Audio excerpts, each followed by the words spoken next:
was like that awkward, like, is it on? Yeah. Okay, great. Anyways. And allow for people to come on. Hey, everyone. Okay, hold on a second. I feel like I'm really close. We are. Okay. Yeah, I can see it on the screen. And I think this is the closest we've ever been.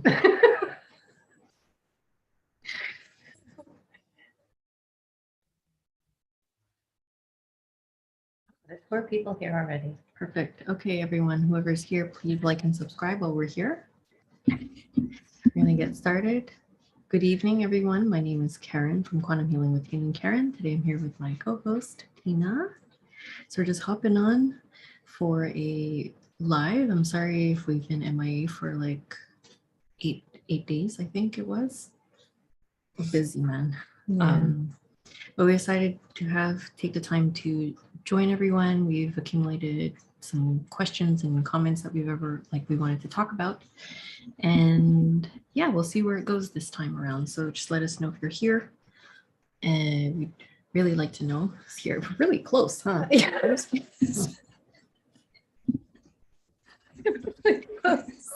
Yeah, sorry. This is it, you know?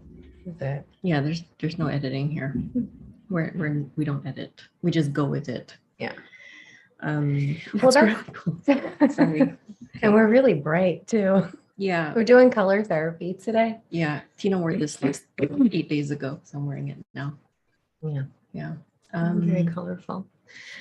You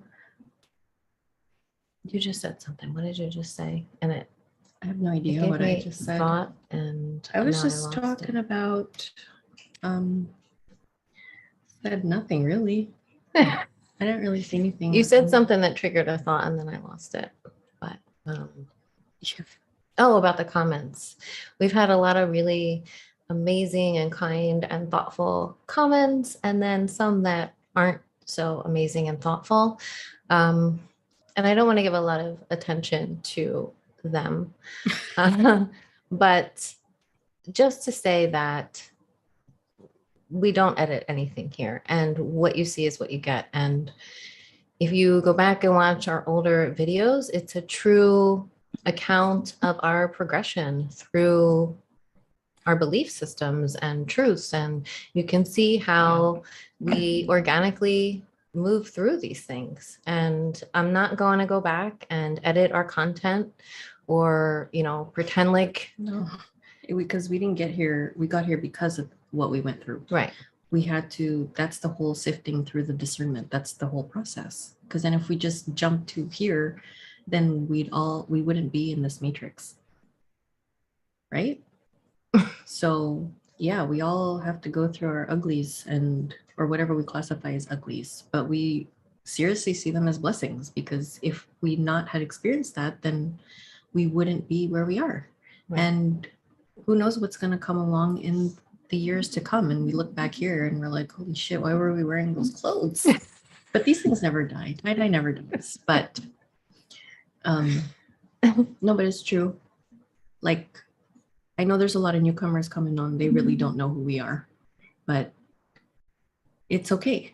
We all have a process, and whatever way it took for you to get to where you are, where you're like, okay, what the hell is all this shit about? It's a process. You were probably in the matrix before that. Right. So you can't edit that out. That's real. Right. We got caught here for that reason, because we were caught at one point in the web. Right.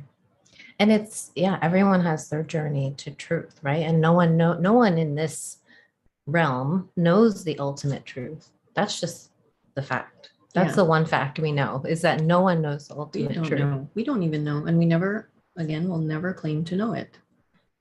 So whatever words we say, don't take that as the absolute, or say like they don't know what they're talking about because they use that word. It's not, no one knows. Right. I think a lot of the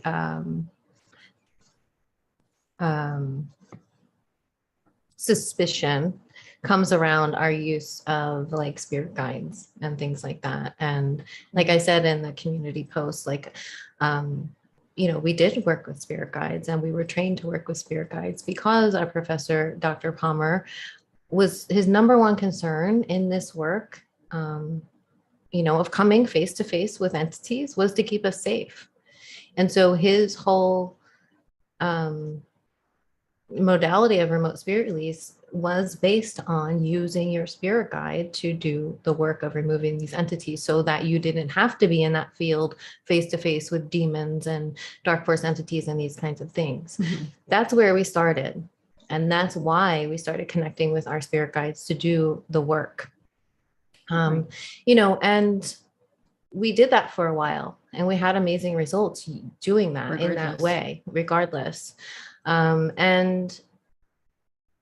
We just, over time, we slowly just started feeling like we couldn't really depend on them anymore because of the amount of trickery that we were seeing in our work, in the field, in, what we do.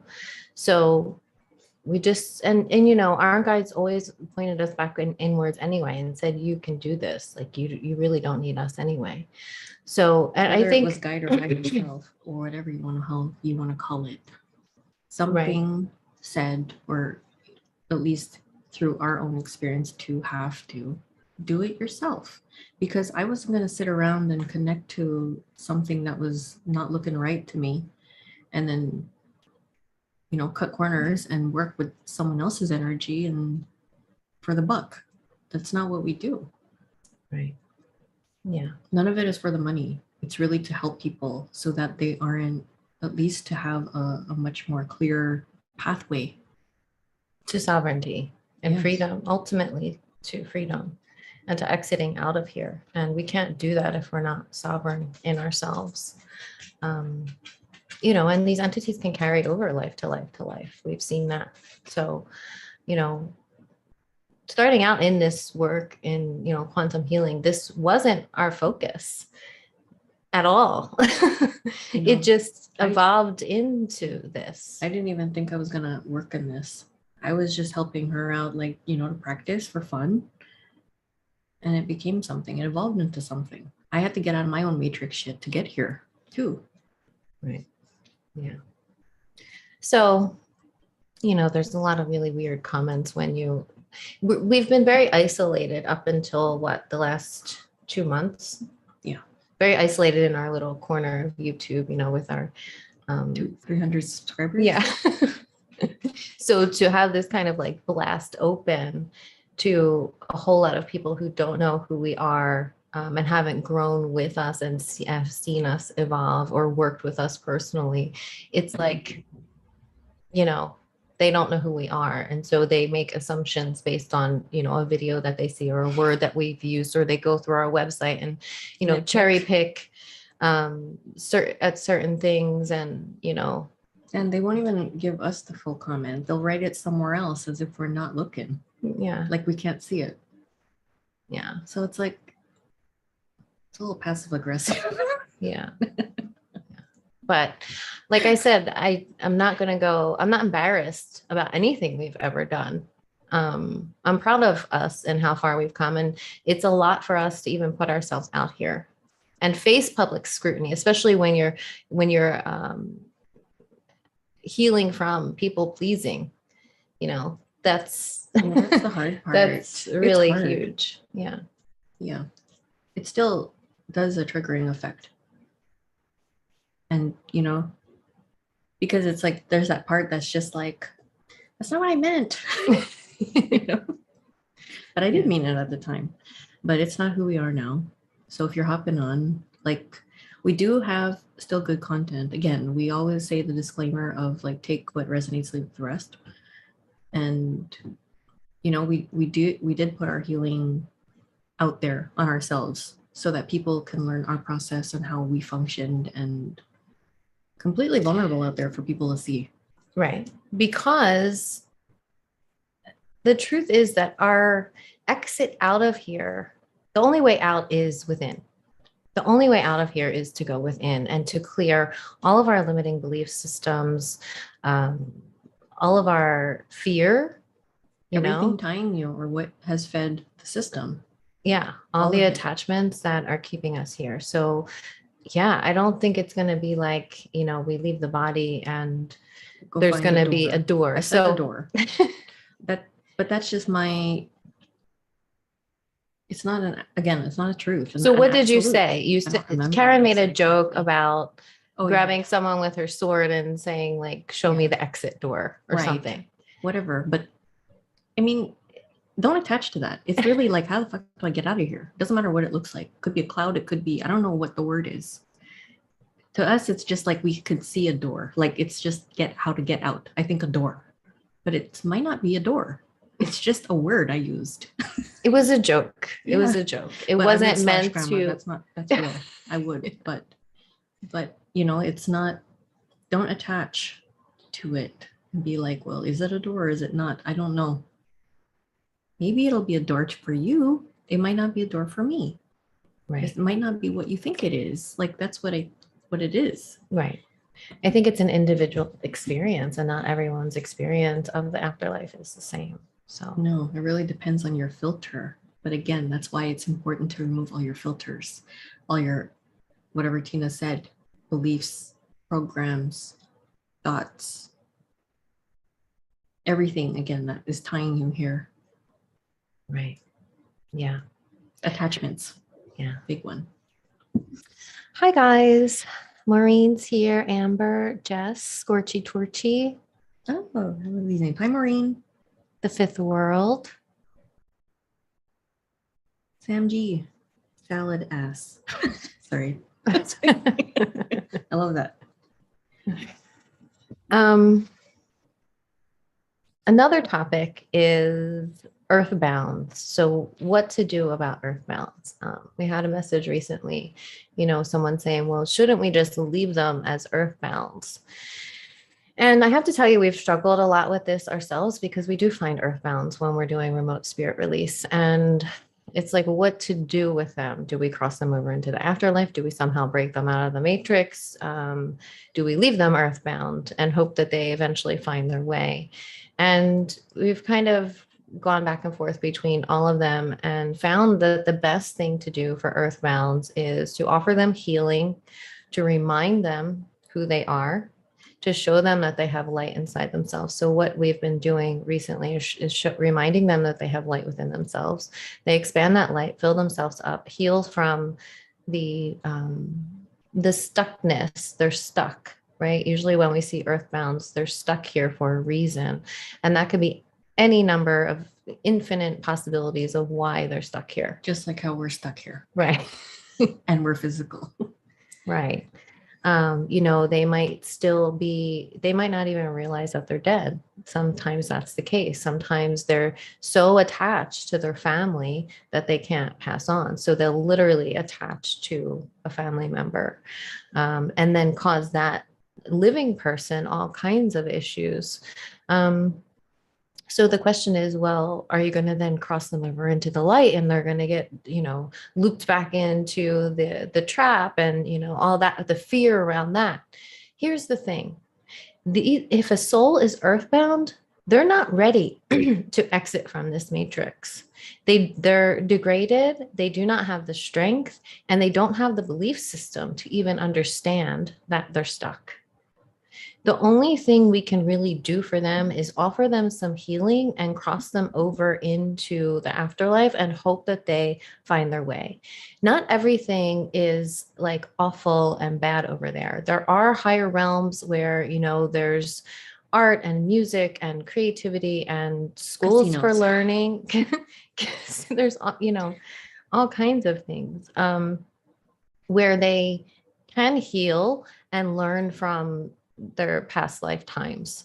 It's not ideal. It's not perfect. It's not perfect. But leaving them where they are in that stuck here on the earth plane, attaching to other living humans is not good either. Right? Yeah. I'll pick at least to help them a little bit in the ways that we can. Because it's not like we can be like, all right, see ya. Just attach them and then they go and attach to someone else. So it's not doing anything. Right. So it's not good for them and it's not good for the living people that they're attaching to. But when they can receive some kind of healing and cross over into the higher realms, then that gives them the opportunity to eventually move on and continue their journey, even if it's within this system. This is where we are right now, and this is kind of what we have to work with. You know, It might until change in time. right, it might change, but this is what we have right now to work with. And that's kind of the conclusion, or at least where we're at right now with that. Because that has been, yeah, we've been back and forth with that too, you know. Yeah. Yeah. Yeah. And, you know, when they're here on the earth plane, they can cause all kinds of issues for people. They can cause hauntings, they can cause physical disease and illness within people that they're attaching to. It's just not a good. And they have their own attachments too. So they're adding attachments on top of it to whoever they're attaching on. Right. Yeah. Yeah. So I mean, if you put yourself in that position, like if you have an earthbound, wouldn't you be like, could someone take it off?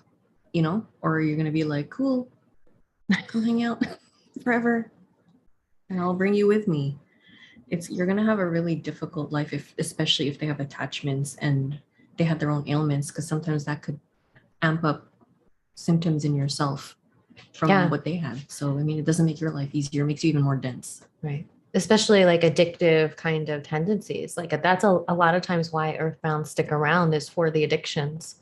They don't want to cross over because they're looking to, you know, have their next drink or their next drug or whatever that it is that they're addicted to. They're looking for that. And in order to get that, they get it through another living human.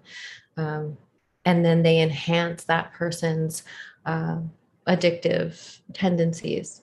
And that's why we have a lot of this stuff going on right now, mental illness and addiction, because these souls are stuck earthbound and attaching to people to live out their addictions through these people. Same thing with like schizophrenia. Like it's these unhealed, degraded, earthbound souls that are creating that.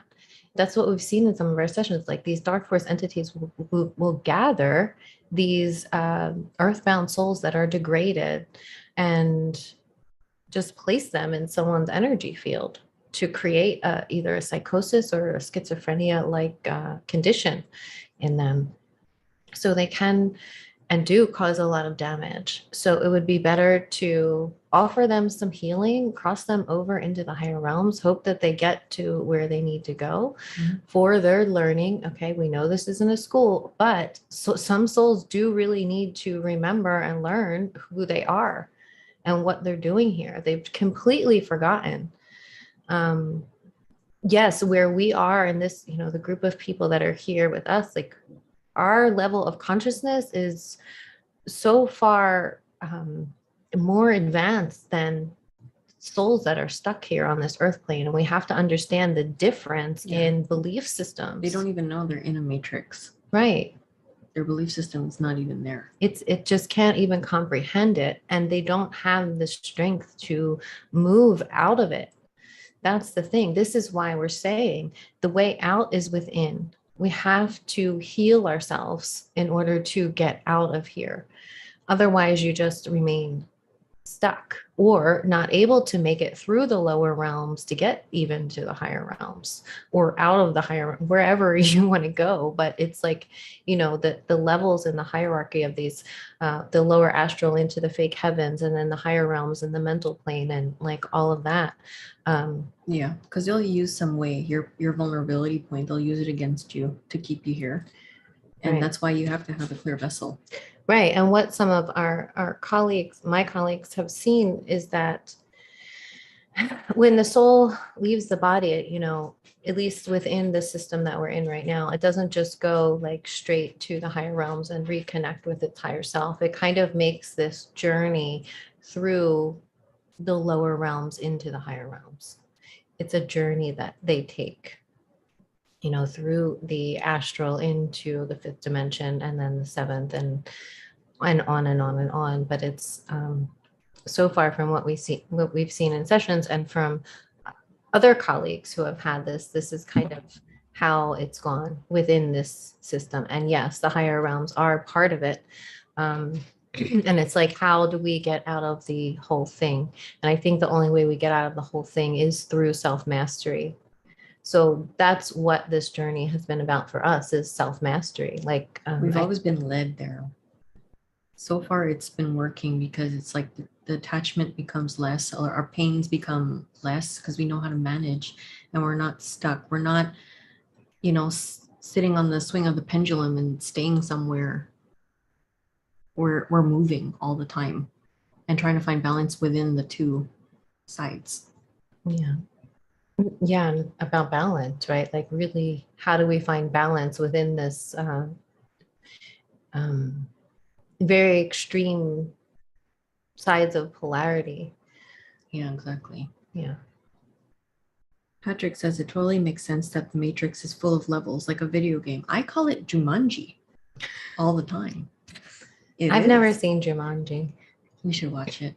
It's just a game, but it's a game.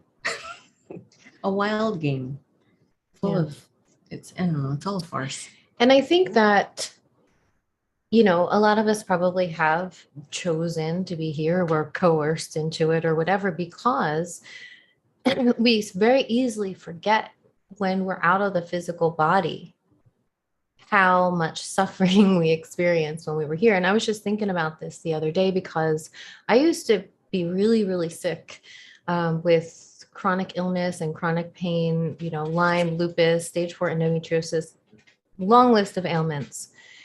And when I was in that, it literally, like, it just felt, it was so heavy, so dense. I just felt so stuck. And I never thought I would get out of it. But there was something in me that believed that I could, and that I could heal myself. And I eventually did. But when I did, it was like this really slow and gradual healing that occurred. And it was almost like it happened so gradually that I looked back and I was like, oh my God, I'm not in pain anymore. Yeah. I remember that. And looking back on that now, I can hardly remember what it was like to feel that way. Right. So I can imagine how, when we leave the body to go into higher realms, how easy it is to forget the suffering here, because you're so far disconnected from it. And it's like, oh, it can't be that bad, right?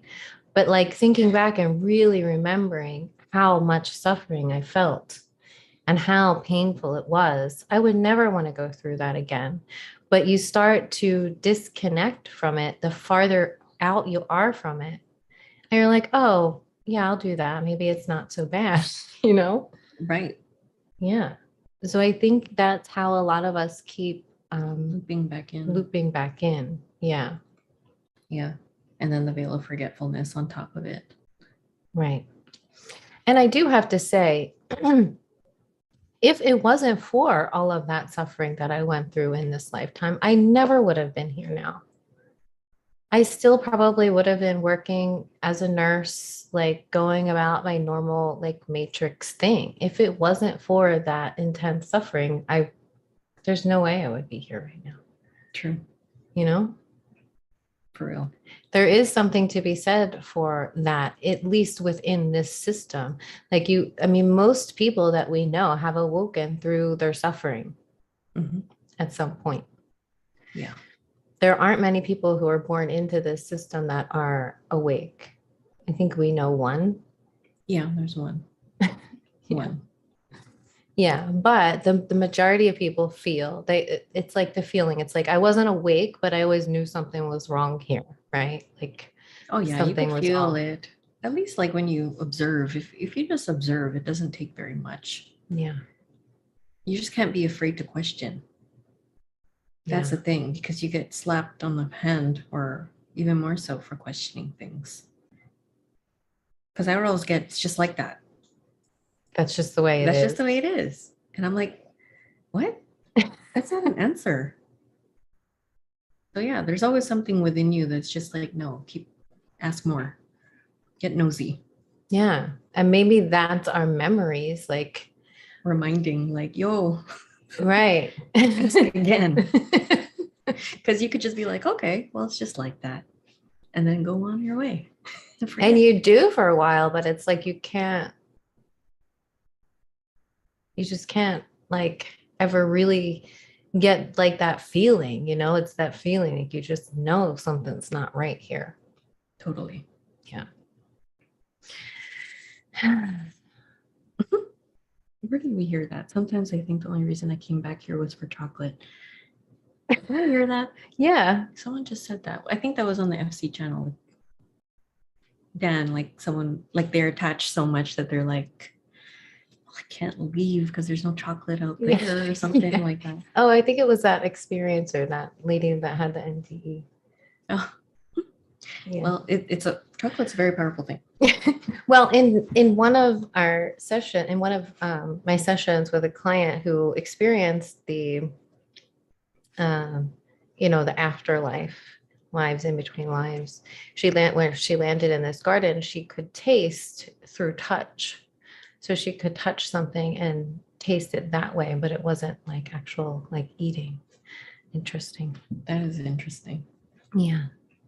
I respect you both. We have some different views on Christ consciousness, but that's okay. And that's okay. You know, like we can have different views. It depends on how, I don't know, like sometimes the differences aren't necessarily a bad thing.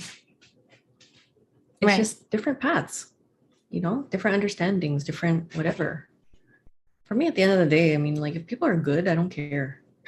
You know, you're good. You're a good person. I mean, like we can't get too attached to everything. Yeah. Do you want to set Coco up on his bed? Sorry, my dog's restless.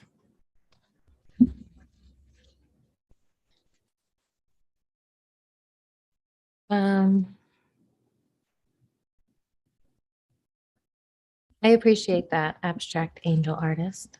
He or she says, it feels so good seeing people seeking the truth, really trying to know the truth.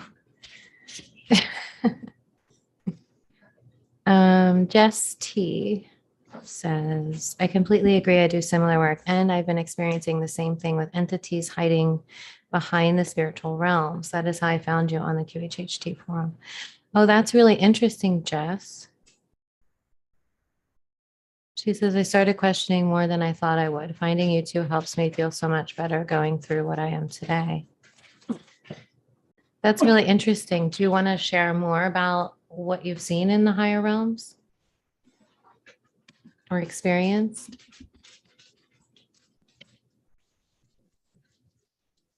Maybe he wants to go outside.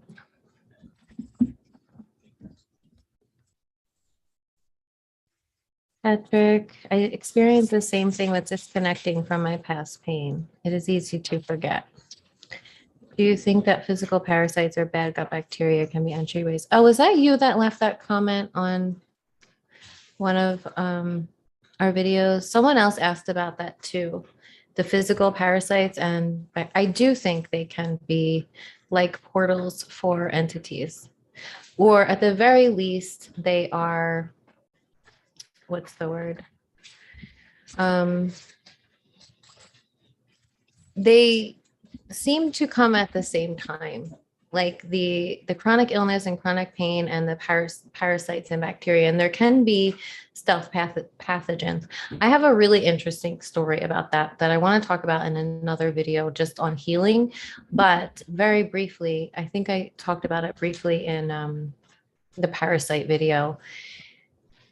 I had this really strange experience when I think someone had said that there's always this kind of trigger, right? That triggers the pain and illness. And mine was that really strange creature that bit me. Mm-hmm. And I was in Jamaica, like in a market, and I got this bite on the back of my knee. And when I reached down to swat it away, I saw it, and it was spider-like. It had like long legs, and I swatted it, but it just disappeared. It wasn't anywhere. It didn't fly away. It didn't fall. It just kind of disappeared. And this is what I feel like was the insertion of some kind of pathogen into my system. It was almost like a poison. And that night was the first time I got really, really sick that night, like throwing up, super nauseous. I had to even like leave dinner and go back to the room. And then the next day I kind of recovered from that and went on, and I was okay. I was in the best shape of my life at that point, mind you. I had never felt good my whole entire life. This was in my early 20s, and I kind of recovered myself a bit and started working out. I was like, I loved working out. I felt so good. And then all of a sudden this bite comes out of nowhere and put you on a downhill. Yeah, it put me in a completely different path from where I was going. It took me down a road of chronic pain, suffering, illness, diagnosed with all kinds of things, but really they're just names for these groups of symptoms, right? So like Lyme, lupus, all of these different things. And I made this connection with whatever that thing was that bit me. And I really do believe that it was interdimensional. Because I'm going to tell you why.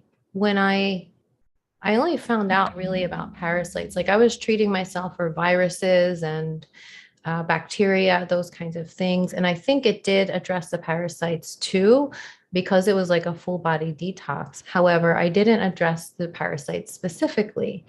So this time I was going after the parasites specifically.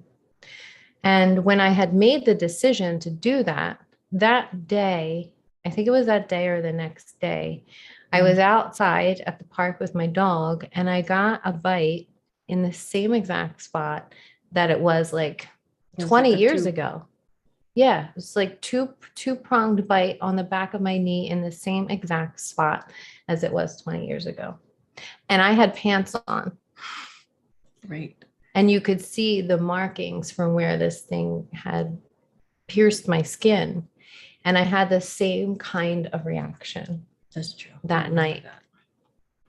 And because I had been thinking about like doing a parasite cleanse. I think I might have even taken ivermectin that day in an attempt to purge the parasites. And so I started to have that same reaction. I was on Zoom with you. We were actually meeting up with someone to talk that day. And I remember asking you if you saw anything in my field, and you saw this like insect-like being. And I didn't even tell you that I had that bite on the back of my knee. Right. Oh, it was an ant. It was an ant being. Really big ant being. And it was injecting poison into me. Whoa. Yeah. So absolutely, I believe that these things are connected with entities, and there's this whole like interdimensional war on us, trying to keep us ill and sick. And part of becoming sovereign is detoxing the physical body. And someone made a comment on another video about like this being a meat suit or whatever, but this meat suit is housing our spirit right now. So there's no separation. Like we have to do the physical detox too, to clear out our system. It's mind, body, soul. At separation. Yeah. Within ourselves. Right. It's really a full cleansing, like mind, body, and spirit. We can't do one without the other. We have to do it all, because like that's my next Patrick had body. I think it was Patrick who said that,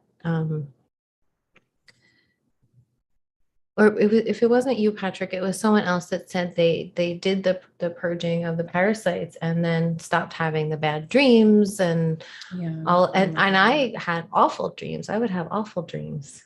Right. And when I started detoxing, those stopped. And like, I'm so much clearer. I don't have any fog anymore. I don't have any, once in a while I have a bad dream, but it's really, really rare. Yeah, it's true. You used to have a lot. Yeah, a lot.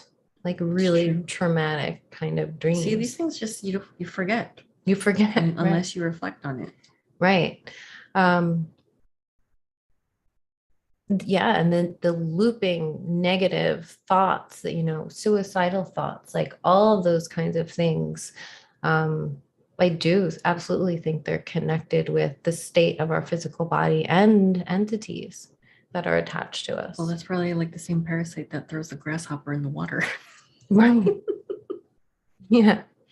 Yeah, it's because the parasites have the capability to for mind control. They actually can control our minds and then thus our behavior, because we're going off our thoughts, our desires, our urges, and that's controlling our behavior, our cravings for sugar and things like that that aren't healthy for us. They're controlling that within us. Our bodies aren't, they're made up of millions, billions, trillions of organisms, and each of those organisms has a consciousness. And what is that consciousness, and what is its desire? As I'm thinking of ice cream, I'm like, be right back. It's my parasite pulling me. Yeah, but absolutely, I think that parasites and entities are connected. Yeah, well, they're archons, so it's like you're looking with that and the archon shit. The bright tie-dye colors are making me unnecessarily happy. Oh, good. I'm glad it's working for you. Yeah, color therapy. It is. It makes you happy. And then you have a background. We're like camouflage, just floating heads. It's so bright on the screen. It's like know. fluorescent. Okay, so Jess, I asked her about the higher realms. She says, I did have a lost soul who was saying that he was helping and was here to help heal my client's body. This lost soul ended up being attached to her body, who was a boxer that died in a ring. He was resistant, saying he was there to guide her and help her. She had issues with her kidneys and lungs. The boxer died from wounds in the same areas. Yeah, see, this is how earthbounds can really affect people physically. And of course, they're going to say that they're there to help and guide when they're really not. They're just along for the ride because they're too afraid to do anything else. Again, or is being influenced by an energy. Or, or that earthbound has an attachment of its own. Hello, or multiple. Welcome. Jess says, also had a client who has had a few sessions with me where it involves extraterrestrial stuff. Her body has been extremely sick. She had more than one being influencing her. Yeah. Again, with the extraterrestrial stuff and, like talking about space and all those kind of topics. I mean, we don't know anything. We don't know if they exist and we don't know if they don't. We can't say that we do on either side. We don't know if they exist physically, but what we can say is we see them in our sessions.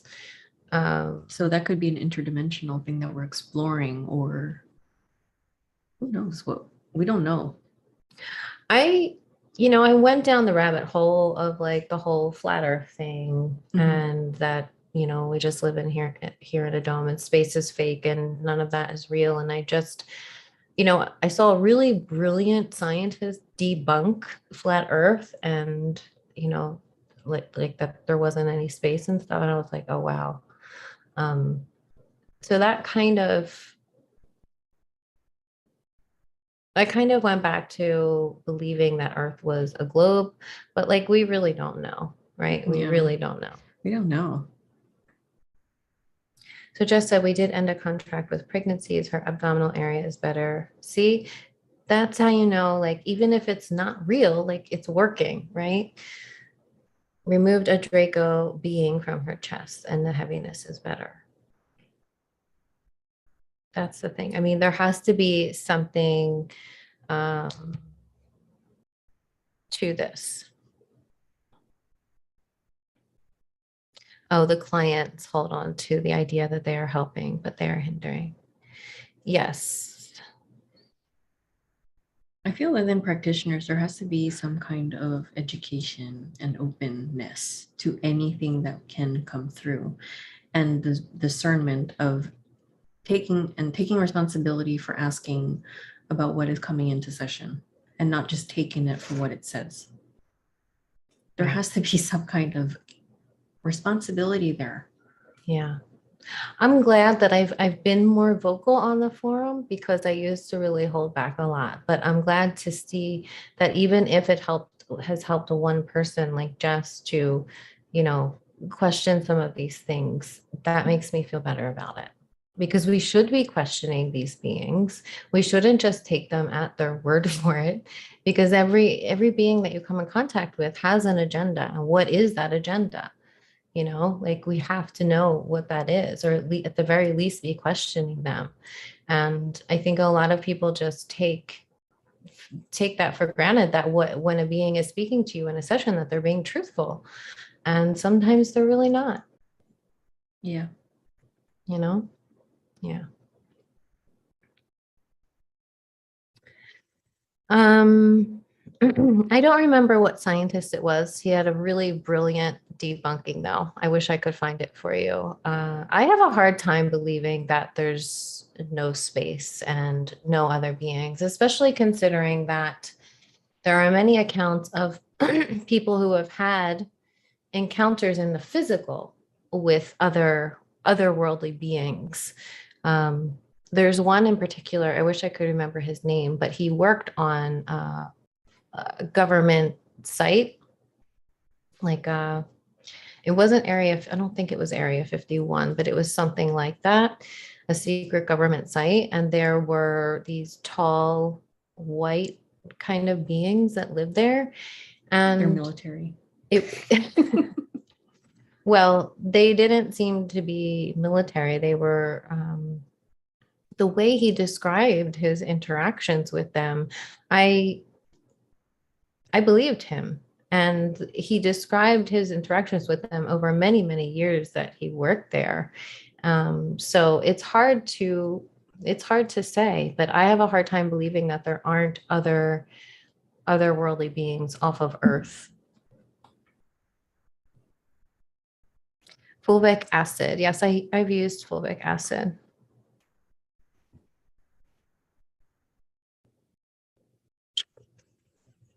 Okay, Scott. See you later. I'm not here to prove anything to anyone. I know.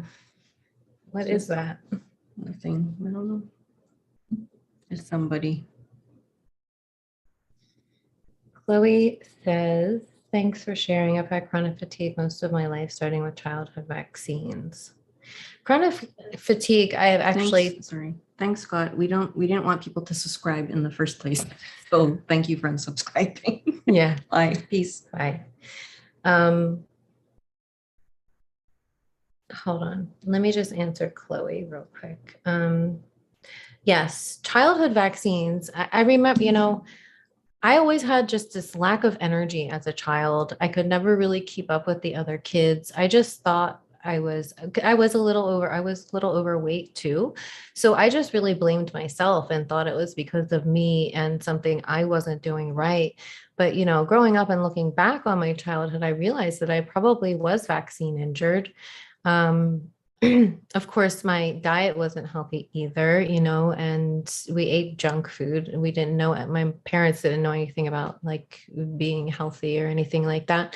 So yeah, I do think that there was an element of injury there that I wasn't aware of up until like probably my late 30s. So yeah, the chronic fatigue has always been a thing. And even now, I still struggle at times to manage my energy, especially if I'm out in crowds for a long period of time, especially with the shot and everything that's going on with the energy that they're giving off. I'm really sensitive to that. But for the most part, I would say I'm about 90% better. And a lot of that is from that doing energy work. It's really all energy in the end. The energy work combined with the physical detox is really what healed me, really clearing out my body, you know, through heavy metal detox, parasites, addressing all of that kind of stuff. I took elements from Anthony Williams, the medical medium, elements from Dr. Morse, and I kind of combined those to do my own thing. But I basically went, I did mostly raw and mostly fruit for about 2 years with added supplements and herbs and things like that that would target the specific symptoms and viruses and things like that, like EBV that I've had. So that was really helpful for me. But it was pretty horrible going through that detox. But I was at the point where I was just so sick and tired of being sick and tired that I would literally do everything and anything. And you have to be at that point. Yeah, you have to. Like at your rock bottom before you're willing to really make big changes like that. Like I changed my diet overnight like that. Went from like standard American crap diet to like, full on fruitarian pretty much for 2 years. And it was really hard on my body. I wouldn't recommend doing that. I would recommend slowly getting into that. But everybody has their own journey and you have to find what's right for you. That worked for me. Plus, doing daily energy clearings and having my own quantum healing sessions to clear my entities, because that was what was holding a big part of what was holding me back from healing too, was the entities. And in my first session, I removed like a bunch of reptilians and implants and things like that. So, and about 6 months after that session is when I really started to feel a difference and feel my energy start to shift and start to feel better. That's really the short version of it, but it's a very detailed, long, and intensive healing process that we've been through. Yeah. I know you did all that and then you reached your plateau, which is where the energy work also helped to anchor, because you have to like really clear the vessel. It started for me before that, just with the low level chronic fatigue. But after that bite, it was like amped all the way up, full on, like full panic and anxiety attacks that I never had before. They just came out of nowhere. Full body pain, all these weird symptoms that would just pop up, like my eyes would hurt, just random joint pains that would move around the body. Nothing that ever made sense. No medical doctor could ever help me. I was a nurse, so I was searching, for the medical reasons, the medical solutions, of course. And that was my first awakening into medicine has no idea what's going on here with all these people with chronic illness, like absolutely no idea. So that took me down a journey of, for a while, really just falling down into a deep, dark hole. And then until my awakening, where I pulled myself up and out of it. But for detox, if you're looking for that, I would look into medical medium, Anthony Williams. His methods, I feel, are very supportive and not so harsh. Some detox can be really harsh. So it depends how toxic you are. Right. It depends how toxic you are. And I was really, really toxic. So detox was hard for me. I would suggest taking it really slowly, because if you do too much at once, it can backfire. And the body won't be able to handle it. So you really have to take your time with that. I'm going to do a whole video just on that. Do you think people's entities can influence others around them? I feel like that's been happening to me. I don't know how to protect myself. Oh yeah, those entities will work through others, especially if they're open vessels, organic portals, NPCs, like anything that's open that isn't anchored in there. Or unaware that they have entities working through them, and these entities will do anything they can, work through anyone they can to target source players. So if you're a source player, probably most likely if you're here, you are, then you will be targeted by these entities. The thing is, not to be a victim of it, but to use that as an opportunity, like, what is this showing me about myself? What do I need to heal in myself in order to protect myself? Because you can put up your shields all day long, but if you're not healing your point of vulnerability, like, what are they triggering within you? That's what you need to look at in order to heal that, so they can't trigger you anymore. Because when you heal that wound, they're unable to touch you. That's the whole thing. So you can, as shitty as it is to be targeted like that and to be surrounded by other people's entities that are working through them to get to you, you can take that as an opportunity for healing and to, do the deep dives into your subconscious, what's in there that's unhealed, that is allowing for these access points. So, if you're in a toxic environment, then whether that's work or home or in a relationship or things like that, sometimes, you're going to have to make that really hard decision to leave.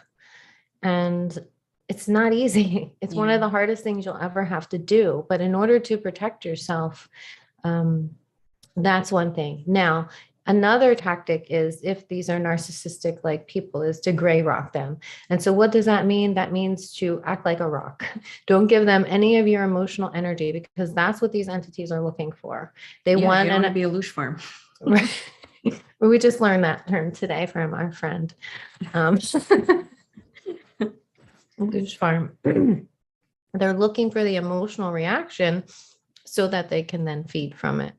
So, the best thing you can do if you're in an environment where you can't get out, or you can't get out yet, is to really, just don't give them the reaction that they're looking for. Yeah. That's the best thing, because they're looking for that energy to feed on. And if it's too hard for you, then yes, that's where you need to do the work. Yeah. It's directing you exactly where you need to cover that hole. Mm-hmm. Yeah, because we can be just have holes, all these openings where they can get in. Which we've seen. They'll find your vulnerability points. Yeah. They know exactly where to push, and they'll use it, and they'll use other people and experiences and everything to get to you. Which is why healing, we really promote healing. Self-healing is it. Yeah. Jess says, honestly, I've been observing in the forums, just wasn't comfortable putting myself out there. I'm still reluctant to be on social media. This is good for me to be here. Yeah, Jess, thanks for being here. I totally get it. I totally get it. But I think, when you do feel comfortable, we need your voice. We need more voices that are talking about these things, because it's important. So yeah, thanks for being here and sharing your experiences. Wow. Okay.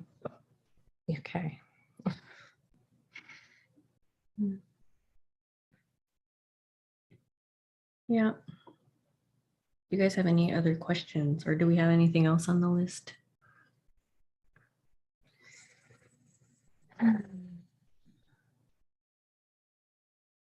Yeah, we've been really bombarded with so much time.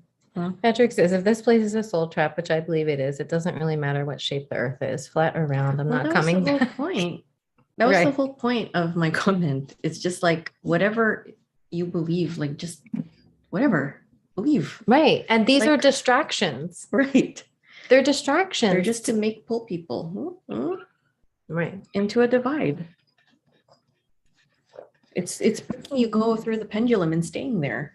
It's just if you just stand in the middle and observe, okay, flat or not, or whatever. Who cares? Who gives a shit? That's really it. Who gives a shit? I don't give a shit. And I don't care what you believe. And I don't care if you believe what I believe. Yeah, I don't care. It's just go. I don't know. I don't even know what to say about that. It's just weird. Anyway. Yeah. Just believe whatever you want, whatever it is, just as we do. Mm-hmm. Yeah, Chloe, sounds like you're really super sensitive. Oh yeah, totally. Yeah, which I had no idea I was sensitive, energetic. I didn't know anything about energy, until the last few years, really being anchored in this space and having to learn really quickly when you're doing this work about energy. I mean, I would do a BQH session and be drained for a week after that. Oh yeah, I remember that. Like when she would be wiped out for a week. And then it was really like, well, how the hell? She's like, how am I going to do this as my life job if I can only do one client a week? Like, how's that going to pay for any bills? Exactly. But thankfully, I think it was just all learning. It's in a way. learning. It's all learning how to manage, because you're healing too. Right. You're receiving the healing too as a practitioner. And the people that you're calling forth, or whoever's attracted to you as a practitioner, is mirroring something in you too that needs healing. So yeah, take that as an advantage. But yeah, it was really difficult to manage all that and find the balance. But I feel like when we got into remote spirit release, which wasn't that much long after, that really had pushed us. Like, I guess that was really what was called too, because we didn't have RSR to help clear us after sessions or whatever. But at least we had that now to just be like, can you just do a real quick check, Dr. P special, and just like check me. And yeah, it really helped. Mm-hmm. Yeah, I feel energy work, you can do so much physically, but you have to add the energy work in order to really, really clear yourself and get better, because what happens is it's mostly just stored trauma. A lot of it is just stored trauma from childhood, even past lives, ancestral things. I mean, it goes on and on and on and on. But definitely, even if you just do like your own energy clearing meditations, that will be helpful, Chloe, to start clearing some of that up. Spirulina, yeah, that's good. Any advice to ward off entities for adorable baby girl?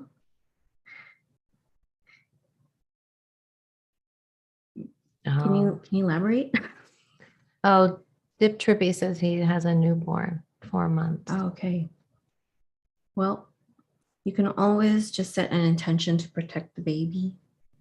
Really, just imagine it. Again, intention is everything. Even if you don't have a good imagination, it's just putting a protection around there. And really is a good time, like who you allow in this space, because children are really, really unfiltered and open. Yeah. So, and knowing what you know or what we know, it's like you don't want to put them in a vulnerable space and be around things. I mean, technically everyone has stuff going on, really. But yeah, your intention and your protection is more than enough right now. Yeah, and it's a really good time to be learning about these things, because children are so sensitive, and most of them can see, sense, hear spirit or entities. Listen to them when they tell you that there's something in my room, or I don't want to go in the room because there's something there. There probably is something there. Yeah. Or like, just even if you don't want to believe or you're scared about it, just tell them to use whatever tools. They're really imaginative. They'll use like whatever it is to protect themselves. Put yourself in your invisibility, make it part of their routine when they, when you put them to bed, and, giving them that vocabulary and knowledge so that it becomes part of their routine to protect themselves. Just like how kids pray at night. It's the same thing. It's just give them something. Give them a nighttime prayer for protection. Like that's what we share with our clients who have kids, and they do that nighttime prayer and protection with their kids to really get them in. I mean, she's 4 months and you can't do it now, but I mean, you could recite the prayer to her. For the family, in the household. Like when we go to bed, I always put protection on us and our kids and our dog and the whole home. And I really set boundaries, clear boundaries. It's a long list sometimes. But claiming dominion over your space, your home, your space, that no other entity is allowed through that barrier. Your words and your imagination is powerful. Words are spells, they're intention. So everything you speak it's real. It might not manifest in the physical right away, but it's manifesting in astral. It's manifesting in spirit. So you aren't able to, see your bubble of protection, but the moment you speak it, it's there because it manifests instantly. And yeah, if any of you have kids, definitely listen to your kids when they're feeling weird energies or seeing weird energies in the home. Kids don't just make stuff up most of the time, 99.9% of the time. And if, a lot of the clients that we talk to, they're like, yeah, things were happening in the home when I was a child. Nobody would listen to me. I was getting attacked every night. I was being abducted. All these things were happening and no one was listening to me.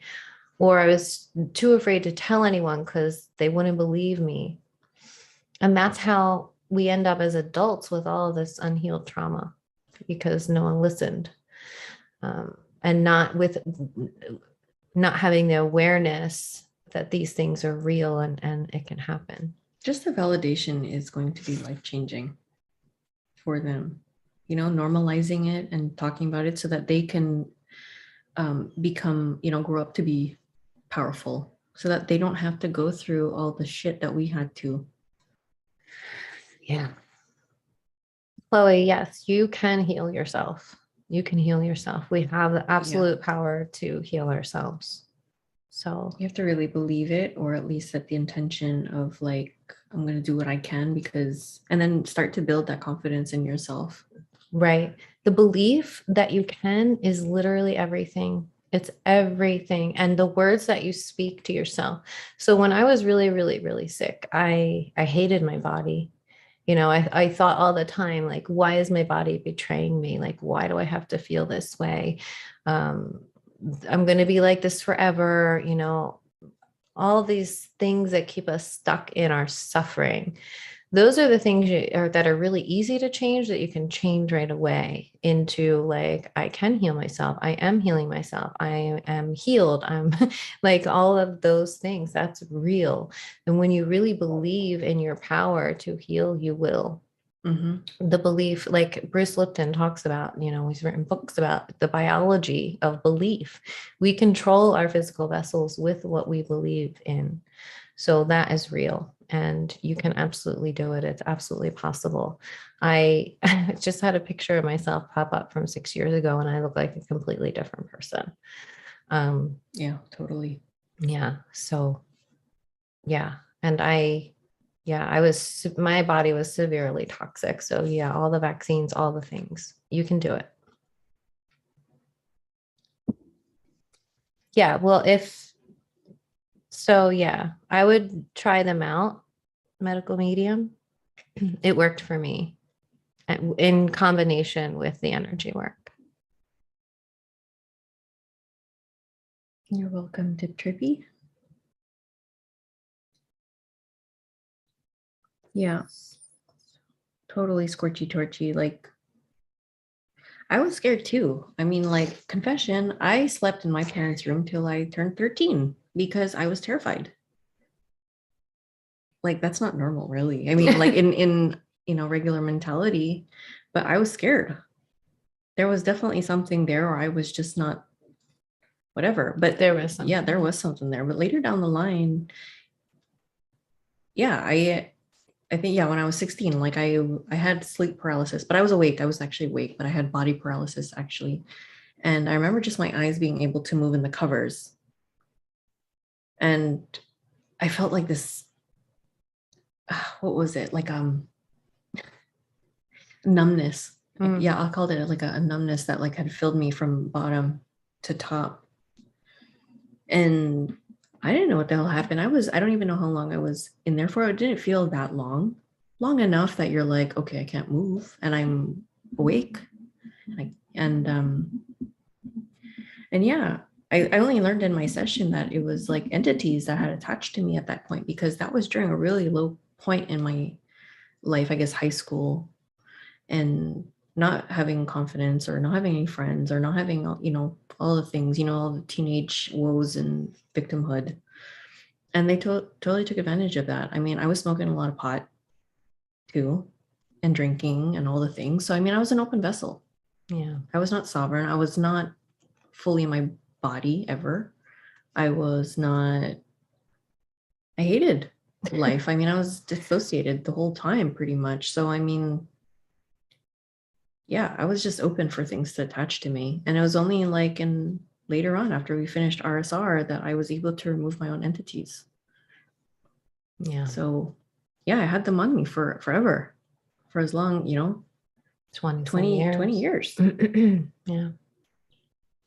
Melissa, gray rocking doesn't work long term. Yes, that is very, very true. But it does work in the short term. However, when you gray rock, when you're in a situation that you're stuck in and you can't leave, gray rocking does work short term. However, in the long term, you're just doing more of suppressing your voice, acting like a doormat, kind of holding everything in, and it's not healthy. So thank you for saying that. If you are stuck in a situation like that, the best thing you can do for yourself is to get out, because there's only so much you can do to manage a situation with a narcissist or a psychopath whose entities they're just portals for entities. That's what narcissists are. They're portals for entities. So that entity is just going to suppress you, oppress you, and siphon your life force energy, because that body cannot sustain itself and its own light. It needs to feed from light, from your light, from other people to sustain itself. So the only way to truly break free is to get out of that environment and away from that person, even if it's a family member. A lot of us have been born into families that are narcissistic, and we have to break free from that and keep firm boundaries with them. Otherwise, they will just continue to take and drain and take and drain. I felt like I was a gray rock my whole marriage.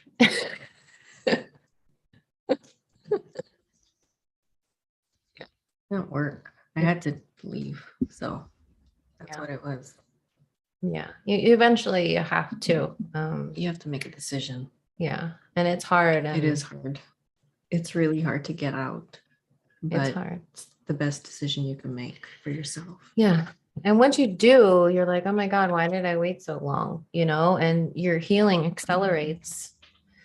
Well, it's not your rock bottom. There's so many rock bottoms in different scenarios. So yeah, it's really about, again, belief in yourself and what you need to heal inside. Sometimes even before you even do the healing, you have to get out to do the rest of the healing or majority of the work. Because if you're in that energy and you're not healing, it's probably because that suppressive energy is keeping you in there, that you cannot expand. Because as you're expanding, they're sucking the life out of you. Yeah. The suppression with a narcissistic personality disordered person or an open portal is like beyond anything you can really explain in words, because it's just like being under this dark, suppressive cloud all the time. And it's designed that way. These people are designed to come into our lives in order to create that oppression and throw us off our path. However, when we can, again, everything we experience, we can turn that around and create an opportunity for ourselves. Because what is it really teaching us? It's showing us how to stand in our power.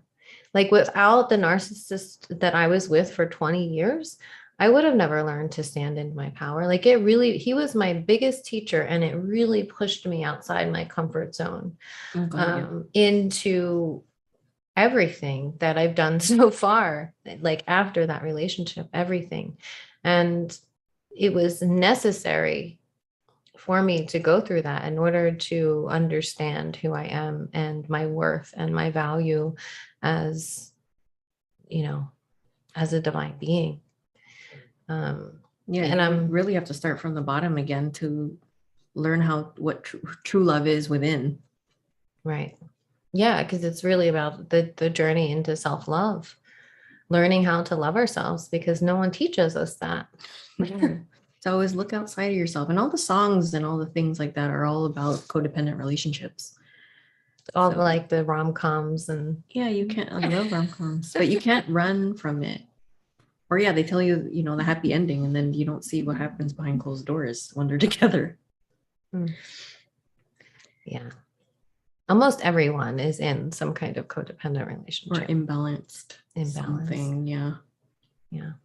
What's your take on autism? Well, I don't know. We've seen some things in sessions, but we don't know what the real truth is behind it. We have some theories, but I don't know even how to answer that, because I don't even think we have any idea, or we have a little idea, but I don't know. We've seen different things, like some are really part of like the AI program, for example. What else? They're extremely, extremely sensitive. Yeah, so highly, highly, highly sensitive. Mhm. You know, so And yeah, I think it's not just one, it's never just one thing. yeah, it's never one It's thing. like, this is what I say, like when people ask about things like autism or Well, yeah, that's why there's a spectrum. Like it's just different things. right. We have to assess that on a case by case basis. Yeah, so some of them have seemed to almost have like an AI type feel to them. Energy, yeah. Like it's hard to Energy. read them for me. Yeah. So like when I go into a field and I'm connecting, usually if people are very open and willing and whatnot, it's so easy for me to tap into them and read it. Sometimes it really depends on how far in the spectrum they are, that I don't get a feeling, that it's almost similar to when I connect or when I feel through artificial intelligence. There's nothing coming through. It's very limited. So I have to use other senses to kind of see. I think in that way, usually I get more visuals as opposed to feeling. So then I have to work with my visuals. Yeah. And interpret. So who knows if that's even accurate, because it's interpretation through my filter. Right. So, I mean, right. So why wouldn't, because we know that they have trouble like communicating or emoting and to that like empathetic human connection, right? Like that's the social thing is a thing for them. So why would that be? You know? Yeah, I don't know.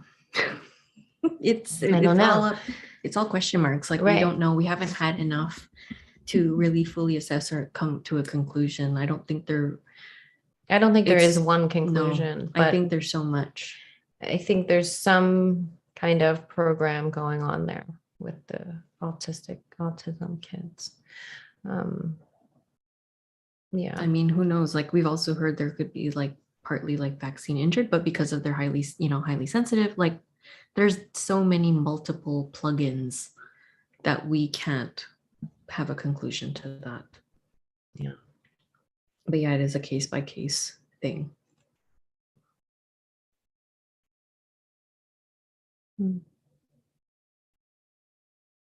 Abstract angel artist. You should work for fulvic acid. I gotta try it myself.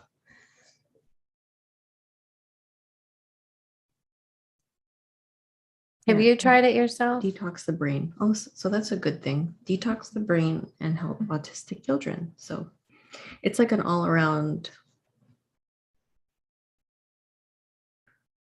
Yeah, and a lot of some of these kids too are targeted by entities and negative ETs with like implants and all kinds of stuff. I mean, there's one that we've worked with that, I mean, with the introduction of the shot, he's having a hard time even functioning at all, because when he goes out, the energy is so overwhelming for him that he's literally up all night long. Yeah. So yeah, it's a case by case thing. It's hard to generalize that. Yeah. Well, they may seem like AI because they function more from a place of logic than emotion, like NTs. What's NT? NTs. Have you seen plants in the astral?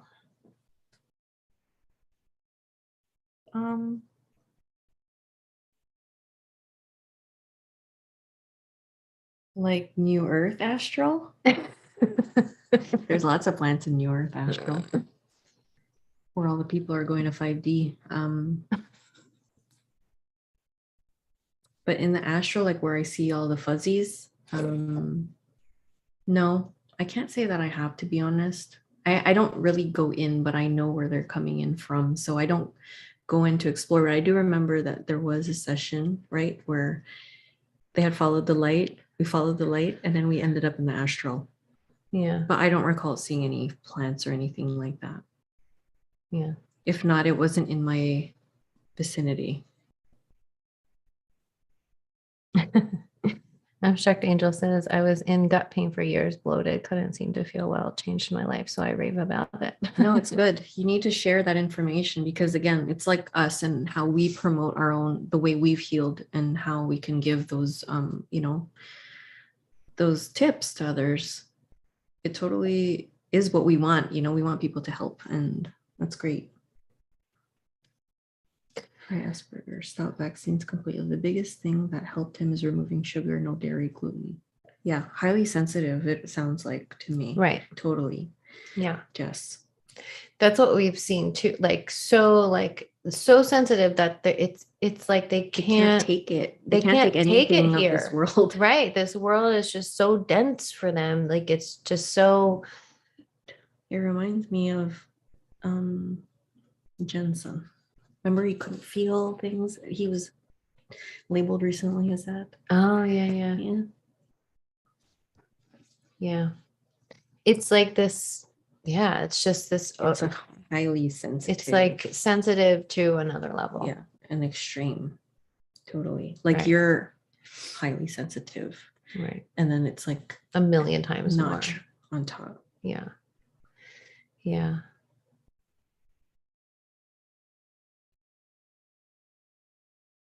Well, is referred to as spirits. Yes. Yeah. Open portal and then spirits come through. Yeah. Or you become an open vessel, or like, when you're taking substance or whatever, you're not really fully anchored in the body, so that, leave space for people or things to join you inside. Sometimes DFEs, dark force entities, to come in. Like they'll come in. We've seen, people like alcoholics or whatever, and they, like attracts like. So I mean, like sometimes they'll have an earthbound that will come in, and an alcoholic. So if you are drinking, like do it consciously. Yeah. Protect yourself before you do it. That's it. That's what we always say too. It's just like protect mindful. Yourself. Yeah. Be mindful. Like don't go drink until you like black out. If you're drinking until you're blackout, you are literally an open vessel for entities to walk in. Yeah. And that's the same with any drug. And if you're going to any of these like plant ceremonies, ayahuasca, things like that. If you're not really strong in yourself, I mean, there's a lot of things. You have to go to someone who is experienced and practiced in like energy hygiene and protection, holding that, someone who is holding that space for people. Right. Yes. And setting an intention. I mean, there has to be some kind of intention for real, like deep healing, and while protecting the space from any energies coming in, because you are open, you're gone. You're not even in your body. Mm-mm. So then other entities can come and walk in the body. And, these kinds of things have to be done properly. Otherwise, you can really end up in a bad place, in a psychosis, hospitalized. It happens all the time. And these are the people that end up coming to us. And, it's not only like plant ceremonies that this kind of thing happens with. You have to be careful when you're doing any kind of group work. Oh, yeah. Any kind of group work, any kind of gatherings, where spiritual people come together and channel or heal or whatever whatever, it doesn't matter. If there is a group of people coming together, you better bet that there are entities there that are siphoning that energy and courting into people. They're just waiting. Yeah. If you're not protecting the space, or you don't have the education to protect the space, or recognizing when your space is being infringed upon, they'll come in. Yeah. It's like an open door. Like they're like, all right, I got a ticket too. I'm spiritual.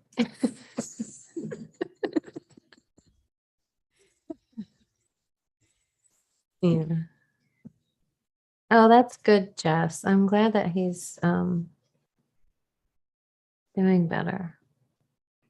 Oh, Jess said I saw attachments happen while I worked at the bar. It completely changed this person's posture, behavior. It was crazy. Yes. Yeah, people do some crazy ass shit when they're drunk or when they're on something. It's like they could do contortions, or their body can do things that they didn't think they could do.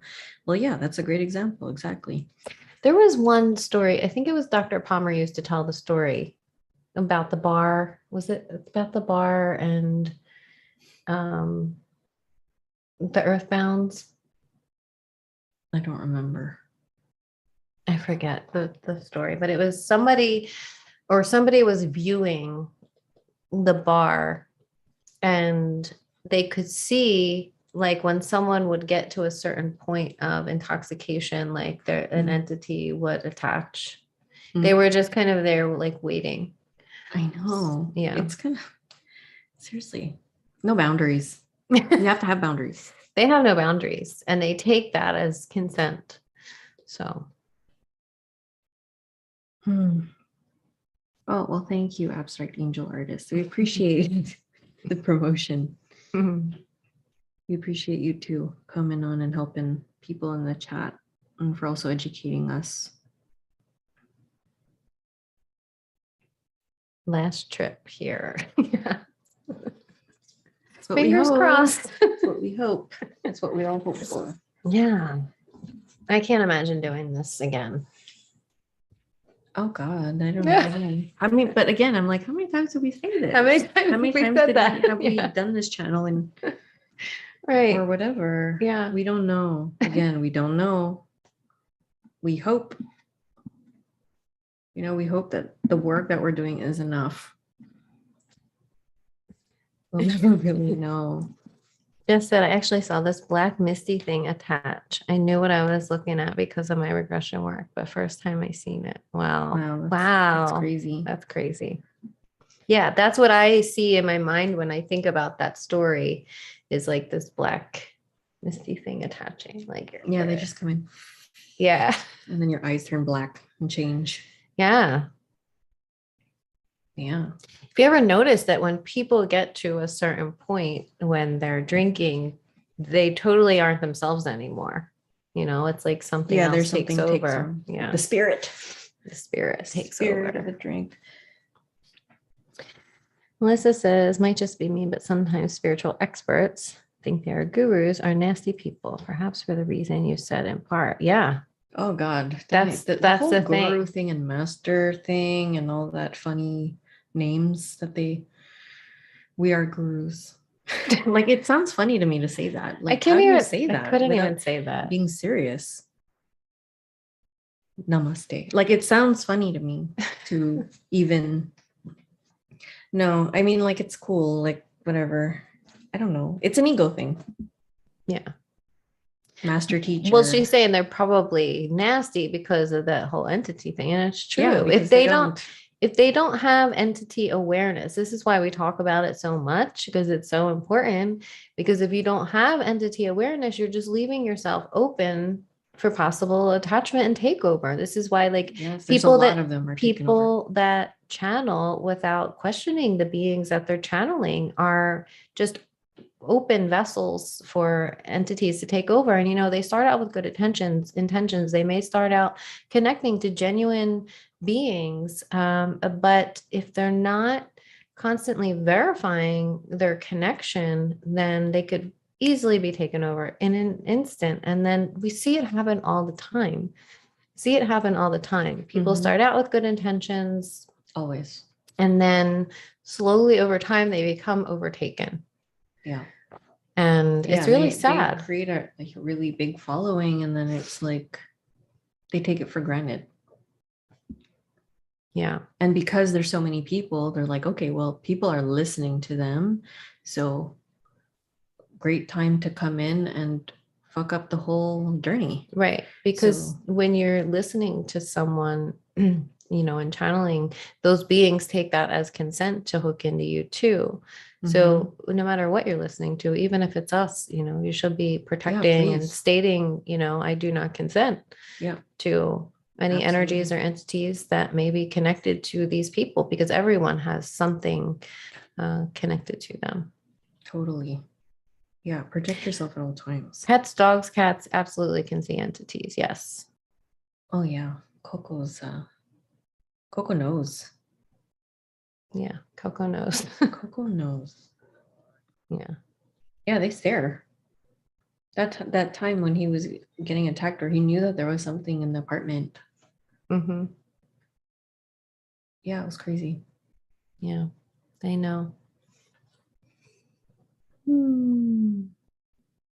They do. Our animals do protect us from entities. Absolutely. And a lot of times that's like their kind of job with us, is they take on a lot of energy for us that we don't even realize.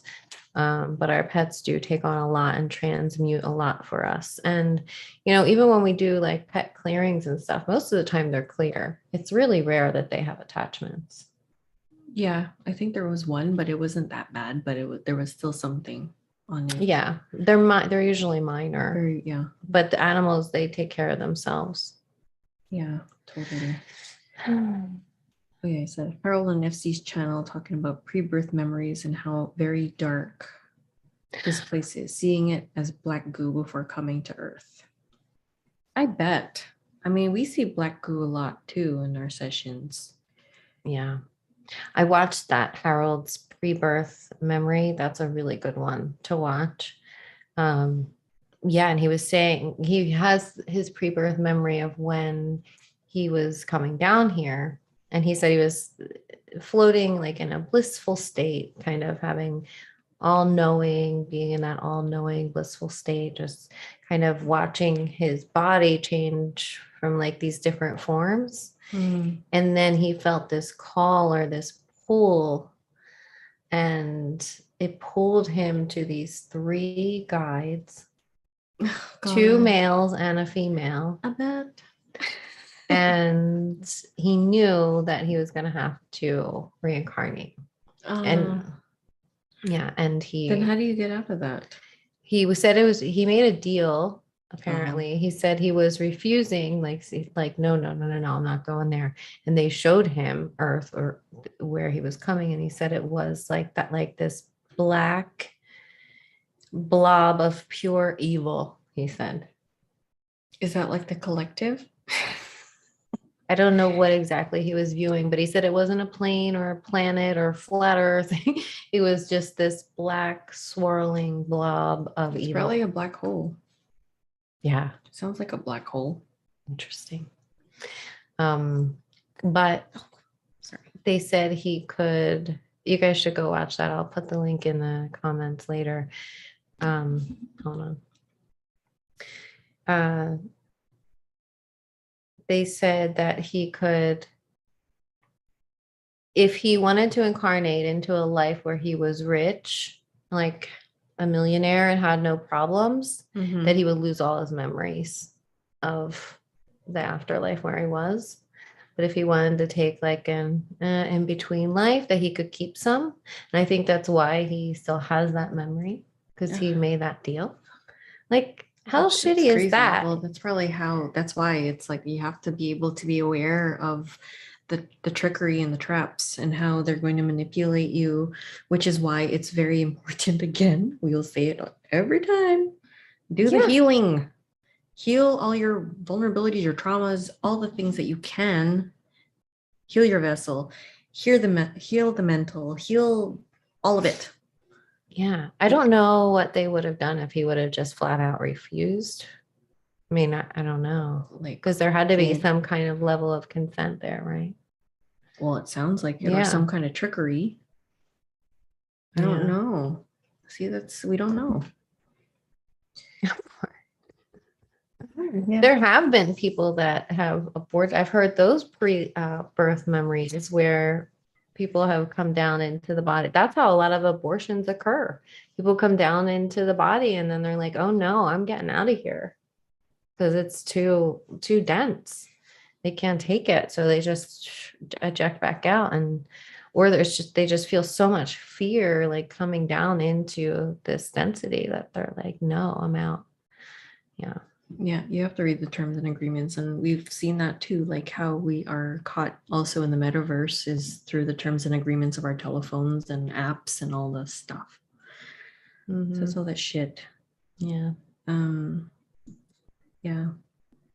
But we haven't done those tests in a long time, but we were our INFJs back in the day. I don't know what we are now. We haven't updated it. Yeah. INFJ. I think it changed. Didn't it change? We did it a while ago. Or INFP it turned into. I We think both so. changed at the same time. Yeah.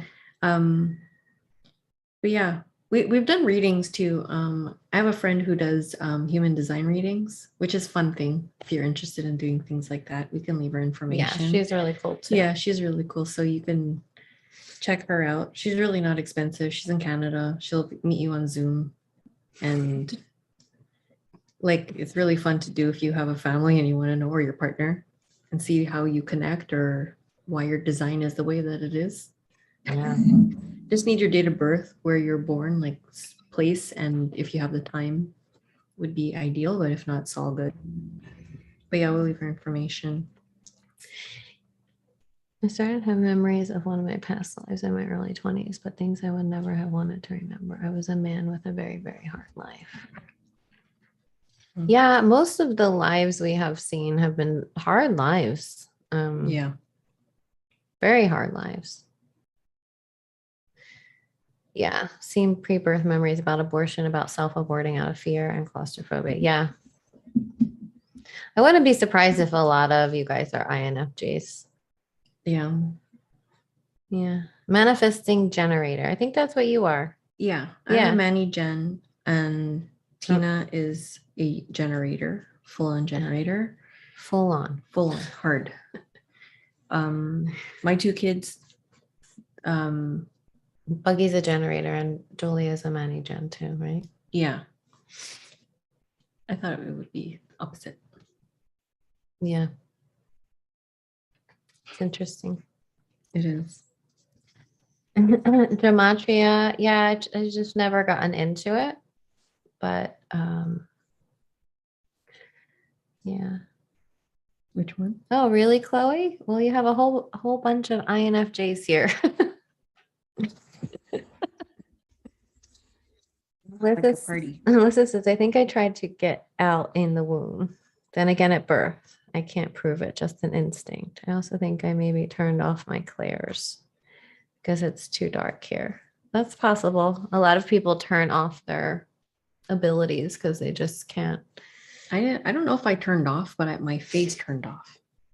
Your face? I was just resting bitch face from when I came out. Yeah. You see pictures of Karen, do the face.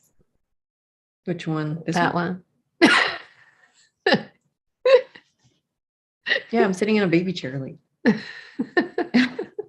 give me a cigar. Like, I don't know. I had those kind of looks too, and on my like younger pictures, like what the hell? Yeah. Yeah. Yeah, stink face.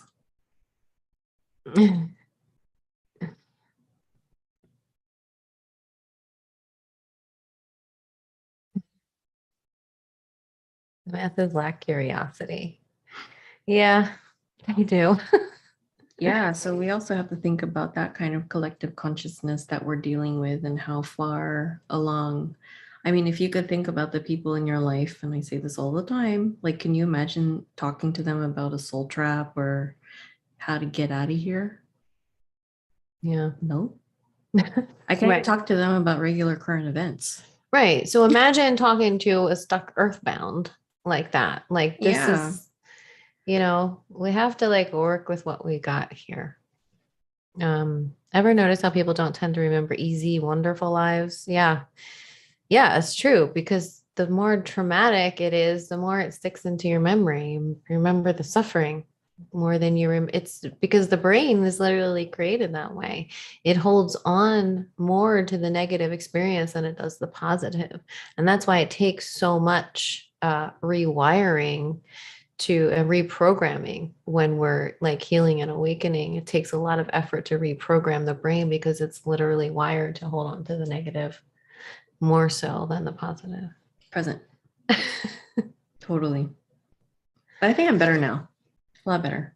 Yeah. Right. But it's hard for me to detach from things like movies. Like when we watch them, you know how you're saying like those things are done on purpose to get you to clench so that you're a leash farm.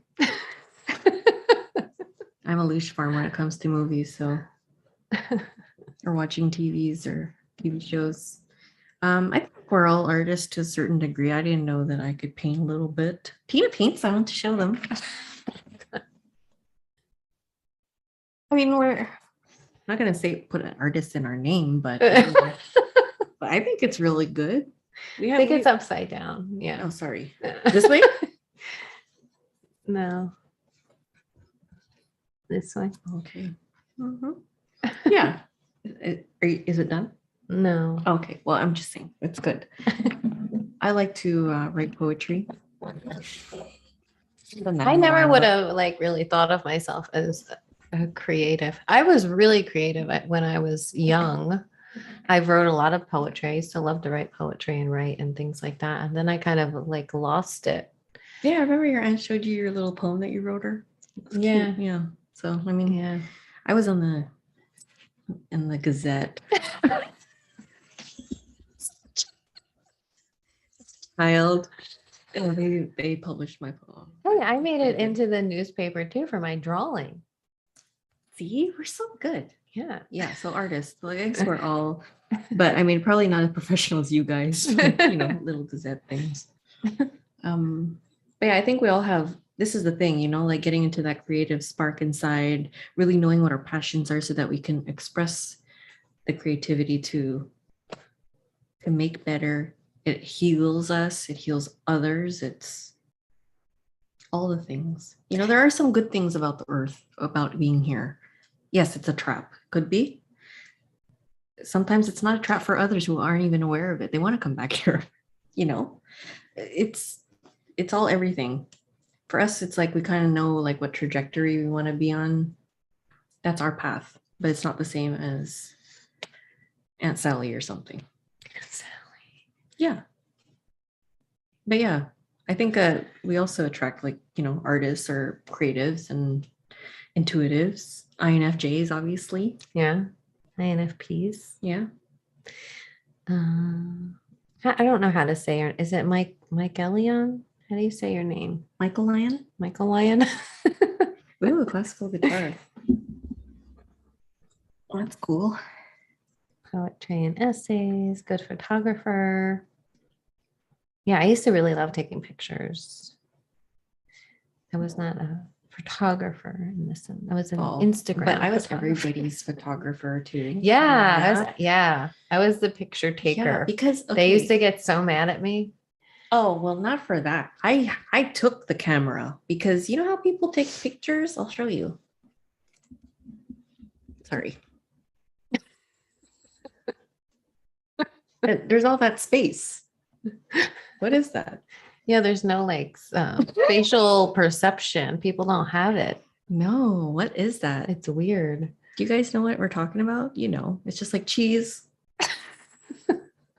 I mean, obviously, if there's an elephant behind us, yes, we want an elephant in it. But let's say there's not an elephant. It's just air. Open air. It would be like something like my mom would do. Oh, I know a lot of people. And we're Asian, you would think that they would have some kind of photo education. And we love karaoke. Those stereotypes are true. Yeah, they are. They are.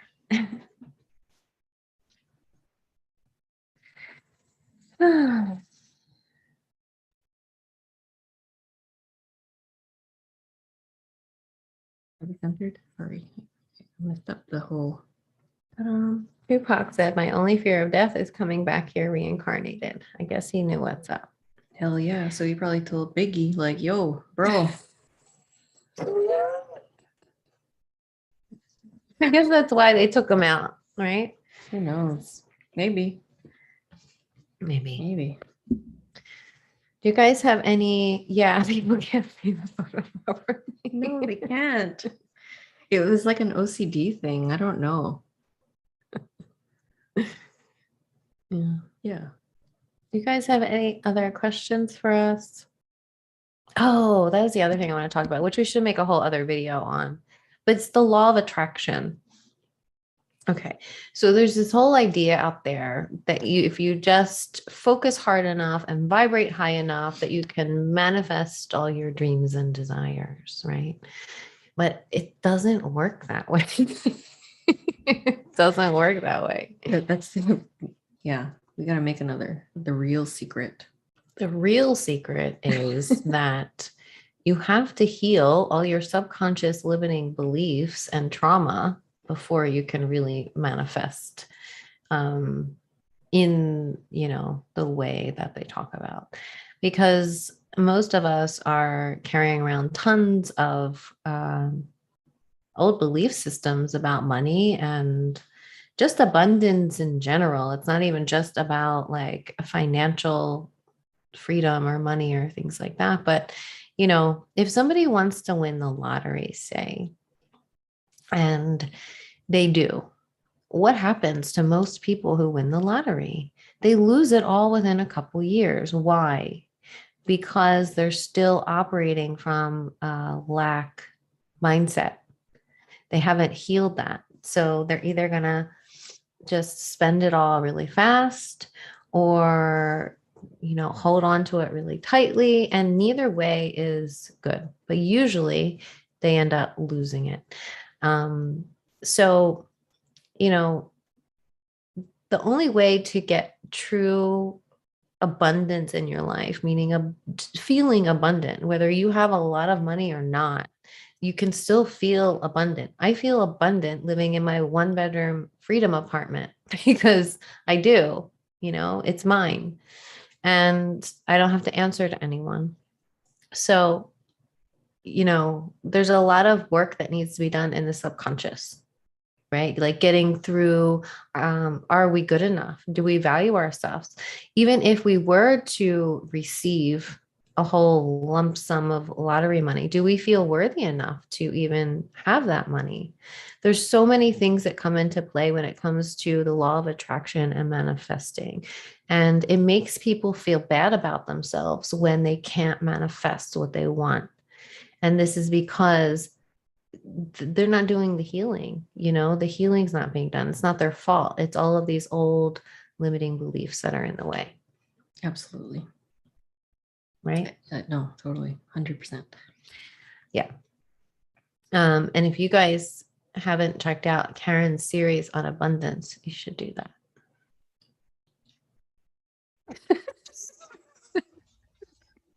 Only if you really need to. On exiting the matrix system. Exiting the matrix. Not in where we want, obviously I'm still here, but yes, out of the whole job stuff. Well, we all did it. I just talked about it because I was actually actively in it. You're already way out of it at that point. Well, I mean, job, relationship, and all that stuff. Yeah. Yeah, I'm glad you did it because that really helped too, to bridge the gap of like really holding on strong. Like, okay, you can do it. Of course, there was things in the back of my mind that were like, you're crazy. You're a single mother. You have 2 children. Like, how the hell are you not going to have your secure job to pay your bills and all that stuff?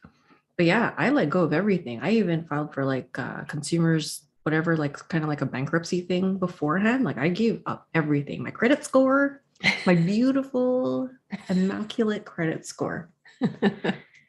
But whatever. It was actually really refreshing to see it go in the red like that after it was done. And I was like, oh my God, I don't have that weight anymore. It was great. It was great. It was great, but I had to break through all of that belief and holding on to things, like letting it loose and just jumping. So yeah, I saw here Abstract Angel says, "Oh, like to send some of your art, t-shirts or coffee mugs."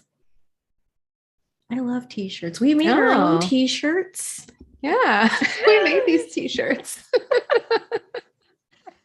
Yeah, we did tie-dye and with the kids, and well, this is not, but love tie-dye. Yeah. But yeah, We'd love coming to up see with your t-shirts. art. That would be great. You don't have a PO box. No. No, we don't. Any other way? Well, I mean, like if you're selling, we can just send us your website. We'd love to support your work. Jess says, you two make me feel better about coming out of my protective bubble. Well, good. I think that's what we like to do. We like to create a safe space for people to be themselves, authentic, and whatever you need to say. We're very open to it. Again, we're not here for debate. We're just here to hear, to listen, and to hold space, and for you to do the same. I mean, like, it's an open discussion, whether we have the same beliefs or not. Right. Like if you believe in flat earth and that there's no space, fine.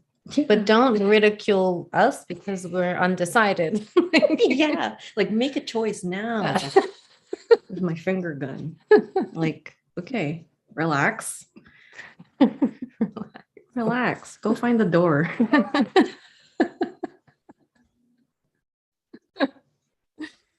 Oh, God. Yeah, Jess. I'm really glad that you feel supported in that way. I like to support just for other practitioners to feel that they're supported and they can talk about these subjects too, because it can feel what's the word? It feels a little what's the word? So many words. I'm not good at words anymore. I used to. It can induce fear because you're going up against The grain, which is where you want to be. right. Yes. We encourage that. We love it when it's uncomfortable. Yeah, it's uncomfortable. It's Right. like- That's the word. It's uncomfortable. It's very uncomfortable. It's very uncomfortable. It's so uncomfortable. But Say it a lot. the more you do it, and all you got to do is just take that first step. And the more that you do it, the more comfortable it becomes. You know, it stops being so uncomfortable. Yeah. Eventually, you're just going to hold your own, stand in your own truth, own it. And what can they say? I mean, it's your truth, just as it's their own. And, you know, not a lot of people are going to like it. And it's okay. Yeah. Yeah. It's good to not. I mean, again, take that information, and if it feels good, great. If it doesn't, you evolve. Take whatever and go. Just fill in your baskets with all the things you need. Toss out the junk. Yeah. Well, that's it. Most of us have been judged, and that's what makes it uncomfortable to speak out about things. And you will be like, if you're okay. So here's the thing. So if you're a new practitioner and you're just coming out into this work, and starting to speak about your sessions and things like that. So you're bumping up against like mainstream people. So you're going to get the judgment. Yeah, the mainstream on the spiritual side. Like there's mainstream everywhere, okay? Right. So you get like the 3D mainstream people, the judgment there. And then you're going to get, you know, the spiritual mainstream judgment over here. But it's like, none of it matters. Right. At the end of it, none of it matters. And who cares if they judge you? You're always going to be judged by someone. Everyone's always going to have their opinions about you. Always, no matter what you do. So why not do something that you love and something that you're passionate about? You know? Yeah, I'm not give a shit. Yeah. You just got to stop giving a shit. Yeah, really like focus on yourself and your own power. What? Just block everybody else out. What drives your passion? Yeah, Yeah. the blocking part, which is why we've been in our little corner all this time. Like we're just kind of like doing our own thing. Whoever gets there. I mean, I don't think we've ever had, well, I mean, the last one we had quite a few viewers, but I don't know. Like we were even being censored and they would remove likes on our videos and stuff like that. So that was a really good indication on us that they were watching us at a very low subscribe rate. Like Mhm. so I'm like, okay, we must be on to something if they're censoring us and no one's watching us. Right. Like they're like, great. There's 0 and they made it a negative. So we're doing something right. Yeah. Yeah. What? Okay. That's crazy. What? Someone on YouTube met me, wanted to do work with me until my non-vax status. He posted a video of pretending to channel me. Huh? What? Oh God. What I is really like, I'm setting that out there. I'm like, I really hope no one poses as us because like no one could be this pretty. that? Just kidding. But like, what is that? Like, why do people do that? Well, that's entity shit. But so just know that that's entity shit and you don't have to consent to Yeah. that. I mean, really, just report them because that's like messed up. Yeah, that's weird. Oh yeah, lost all my peeps to the vax thing too when I Yeah. said opinions, especially not even before the whole this stuff. Like even when we're talking about like just general vaccines, when I was very vocal about like I don't want to do vaccinate my children anymore. That was just a personal choice. I was talking about the reasons for why, you know, I was asked, and they really thought I was crazy. And I'm like, okay, well, you do that to your children. I'm gonna do what's best for mine. Like, why can't we just leave it at that? It's such an indoctrinated thought and like really deep programmed shit that it's like you have to pick the right side or else like you're not normal. But that's Well, we're definitely on the right side. yeah, goats. Goats are goats. Listen, we were just went to the zoo. I don't like it. Okay. We went there, Cape May Zoo, to take the kids because we've never been there before. I thought it'd be a nice day. And It it was was. a nice day. It was. But it was so sad. It's so sad because I'm literally like looking at these poor animals looking at us and begging, like, please feed me. in these, yeah, in the cages. And I'm thinking to myself, this is so not normal. This is so not normal. Like, who does this? Who puts animals in cages and then like has like people stand there looking at them? I'm like, this is probably like the reptilians would do with us. They would put humans in cages and then just have their other reptilians friend walk by and say, like, look at that human. They don't need to. They just need to come to the black hole and watch a regular scheduled program. It's so weird. Yeah. It's just weird. And they had these like beautiful peacocks in these like little tiny cages where they could barely open their feathers. And it was just so sad. I know. And it was really sweet because one of them actually did open the feathers for us. Yeah. And I was just like, oh, waited for other people to leave. And then it went, and I was like, oh, of course, you're going to show us your feathers. Yeah. It was the sweet. animals really liked us. Yeah. And when we would talk to them, they would come. Mm-hmm. I told the kids, I'm like, talk to them telepathically and tell them to come here. They did. That big cow came all the way over. Yeah. It's just like, hello, girls. Yeah. These are my teats. So tired. And all spiked. Sometimes it's primal fear of being banished and then projecting it onto others. Yeah, exactly. It is that primal fear of being like banished from the tribe. Yeah. Yeah. Yeah. We didn't even see any of the primates. They were all inside. Oh, and that's the guy said, because we were there Oh, until yeah. it closed, and the guys and we saw them coming out, and the guy said that's how it always is. When Like, everybody they're coming leaves, they out, come and out. they're like, oh yeah, they don't like people. I bet. Yeah. I don't like people either. Yeah. Like, we all come out at night when Mhm. everyone's asleep. Oh, I love elephants. There weren't any elephants there. Thank God, though. At least, Yeah. yeah. And we didn't see the giraffes either. They like jet Yeah. out. But anyway, my point of saying this was that it was a lot of energy, and I'm really sensitive to the shot being around people in for that long Mhm. period of time. It was like what, 5 hours we were there, It was long.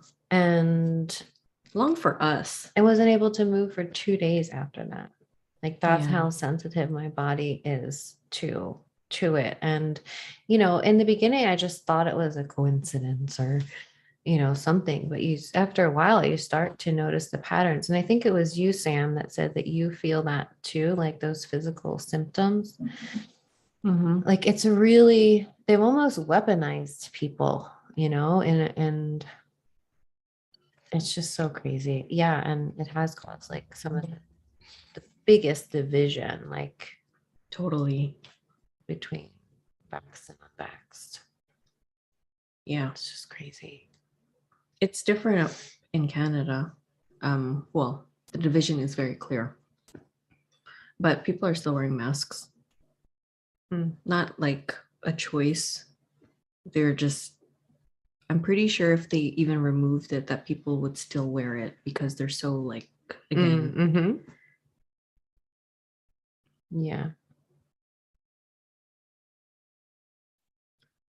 I'm just glad my kids weren't really fully immersed in it. Like, I was able to take them out of school to homeschool. But even when they weren't, they were like rebels and would put it down, and they would get in trouble. My son would get in trouble for not wearing it fully. But I'm like, I don't know what their problem is, And I've been able to teach them. I go, we've gone to the US, so that you don't have to. Otherwise, we would have gotten sick, and the people that we would have been with that are technically immunocompromised, as they say, would have gotten sick being around us. And so far, so good. And so far, we're the healthiest because we haven't gotten it. All the people that we know have gotten it, have gotten the shot, have gotten sick. Like they got tested. I mean, but we've been actively getting tested to go back home, but nothing negative, whatever. They're not finding anything. I don't know. We're not human. What do you guys think of the whole snake venom thing? Have you seen that? I'm not sure about that. Something feels weird about that to me. I'm from Canada. I'm just visiting. Yeah, extremely exhausted. Like, and my whole body hurts, and my hands and feet, like, it almost feels like something settles in them, like some kind of energy or something. And it's painful. It's weird. Oh, Jess, I don't know who you are. I can't put that. Did you comment on my video? Say you from Quantum Healers Week? I don't know. Else? I don't know. I don't remember. One thing my husband, I noticed since quitting bartending job, I haven't been sick. Filled in a couple days this month and boom, back down again. Ah, interesting. Yes, they are transmitting Bluetooth. Yes, that's true. Yep. Yeah, Karen's in Canada. I'm in New Jersey. What's the venom thing? You think what, Stu Peters is a cabal plant? He is very sensational. I don't know. Dr. Artist seems pretty genuine though. I'm skeptical about it too. Yeah, we'll see what other info comes out. But again, these are also things where I'm like, I wouldn't be surprised either. If maybe, because again, it's not just one thing. It could just be part of like everything. So that you can't just say, well, it's that when it's not for certain things. You know what I mean? I missed that, but I was just Fine. looking at Jess's comment. Yes, Jess, I know who you are now. Thank you for that. Yeah, it's just amazing to me how that subject is brought up and really no one wants to address it. It's like that post was made and there's like crickets. Like no one wants to talk about it because people are afraid to create division, which like I get, no one wants to create more division, but like this topic is important. This is something that we need to talk about because if they're being tracked, they should know. Don't they have the right to know they're being tracked? Like I get most people don't want to know, and we have the right to know how we're being affected by them if we're not injected, because I don't know what is actually happening. I can't tell you what's happening. I only have speculation about what's happening to me when I'm around them and I get really sick for days at a time. Not like cold sick, it's a body thing with me. And we try to set an intention to protect ourselves, but I still make a little pee-pee. Can you explain that? Oh, yeah, no, I get affected by like by the shotted people. And yeah, I get like those are the symptoms or whatever from the shedding. Incontinence. I get incontinent a little bit. Mm-hmm. It's not fun. But yeah, sometimes it's just the price you have to pay. Right. For wanting to see your family and friends or go to the zoo. Like, that's crazy. And that's Right. why I was like, I actually had I cried this morning because I'm like, this is crazy. I'm like laying in bed at noon because I couldn't move. And like just realizing the gravity of what's happening to me personally. And that like I'm laying in bed for 2 days because I went to the zoo because I Right. was around people who had the shot. Like that's insane. I know. It's so insane. shitty. And to I bet realize it was because you couldn't hang out with me. just to realize that like literally people have been weaponized. They've created this to be a self-spreading thing. Super spreaders. Yeah. Yeah. Totally. Yeah. And it pisses me off. Like it really makes me angry. That my health is being affected and I didn't even take it. Like, it's really upsetting. And to realize that I have to worry now about being in places in the public for extended periods of time that I might not be able to move for days. Like that's so dumb. It's so dumb. It is dumb. Yeah, same here, Chloe Bell. I got sick too, January 2020. Actually, my kids got sick. It was before the Christmas holiday, the Christmas break. All the kids were getting sick and dropping like flies. I think there was maybe like 23 students in a class and they were down to like 6. Like that's how bad it was. And then my son got sick and then passed it to my daughter, if anything, if that's a thing. And then she was sick for almost like 4 weeks. And then after that, I got it. And I think I had 3 or 4 days of high fever and I still took care of the children. Like I didn't ask anyone for help. I think even my mom, she's like, "You're okay? Okay, I have to go now." I'm like, "Okay, no problem. Like I'll deal." And yeah, it is what it is. And then that came out. So I'm like, I'm pretty sure I had it. Because it was like the worst flu I've ever had. And then I gave it to Dina. Yeah. And you had it for like a month. Yeah. Sorry. Yeah, you can feel the effects, right? Like I feel crazy sometimes. Like I really feel crazy sometimes, but you can feel it. I'm glad I'm not the only one because I really feel crazy. Like, because it's almost like your mind can't comprehend it, like what's happening, Yeah, because it's not happening in a traditional sense that we're programmed to believe it. Right. Yeah. Yeah. Like they're the ones who are like looking at us like we're the killers, but they're the ones who are killing us. Yeah. Yeah. It's so inverted. Oh my God. So inverted.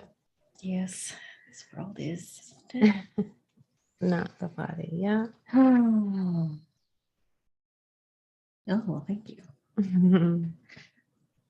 I'm all right. Oh, Jess. Yeah. I'm really glad. I didn't realize that was the first time you commented, but I'm glad that you did. That was But her? The one that Tina's been reading to me all this time. She reads to me things and like, she's like, look at this. And I was like, okay. And I was like, well, great. Yeah, Good. Fuck, that was finally. Jess. Fuck, that's amazing. Good for you. That's really amazing. So proud of you. That's Yeah. what you need. You need more. Yeah, keep doing that. Keep shaking it.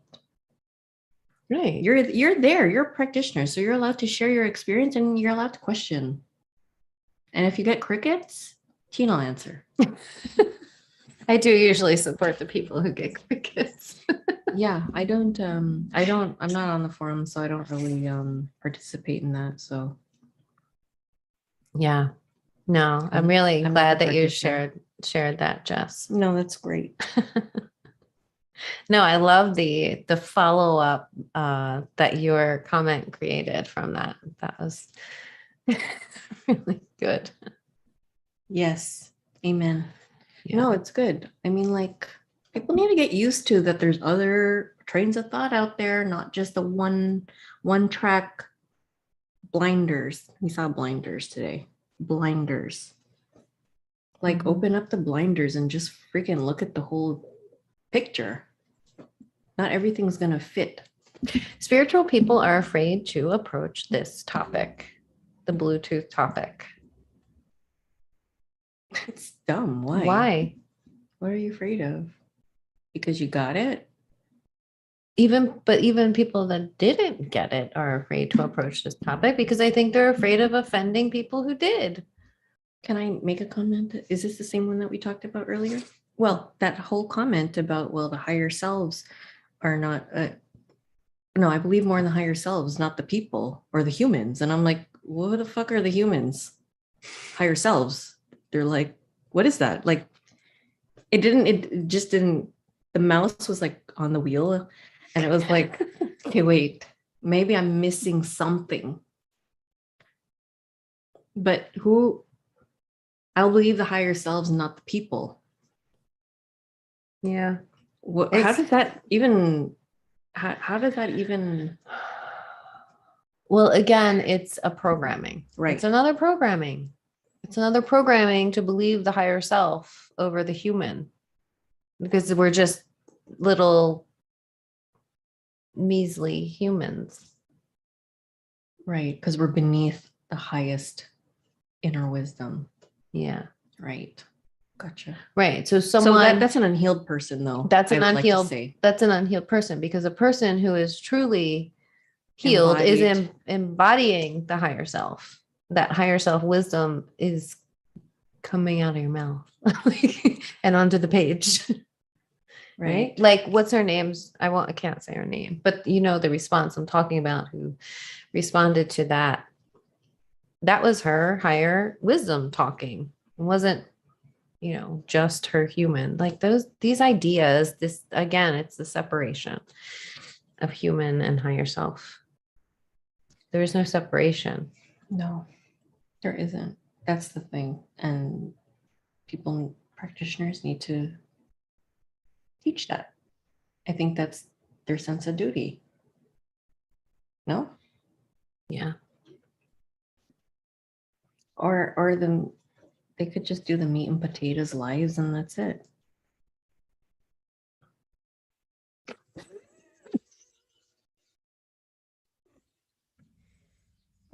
welcome.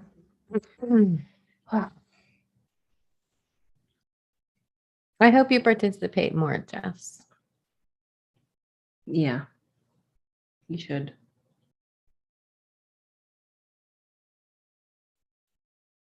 Yeah. Stockholm syndrome. Yeah. Oh, that's right. It changed. Jess did the experiment with the Bluetooth, and it changed her coworker and friend's decision for getting the booster and getting the baby shotted up. For that? Her friend's baby. For that? Yeah. When the experiment that Jess did with the Bluetooth changed her friend's mind on getting her baby the shot. Saved a life. Yeah. Literally saved a life. Totally. Yeah. That's how important these things are to talk about.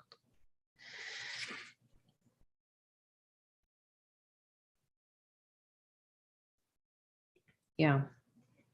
So yes, the goal is that we would like humanity to get out of the, eventually learn and get out of the trap. But it seems to be like they're going in another way. They're going towards the AI way. They're going to the metaverse, so I don't know how to answer.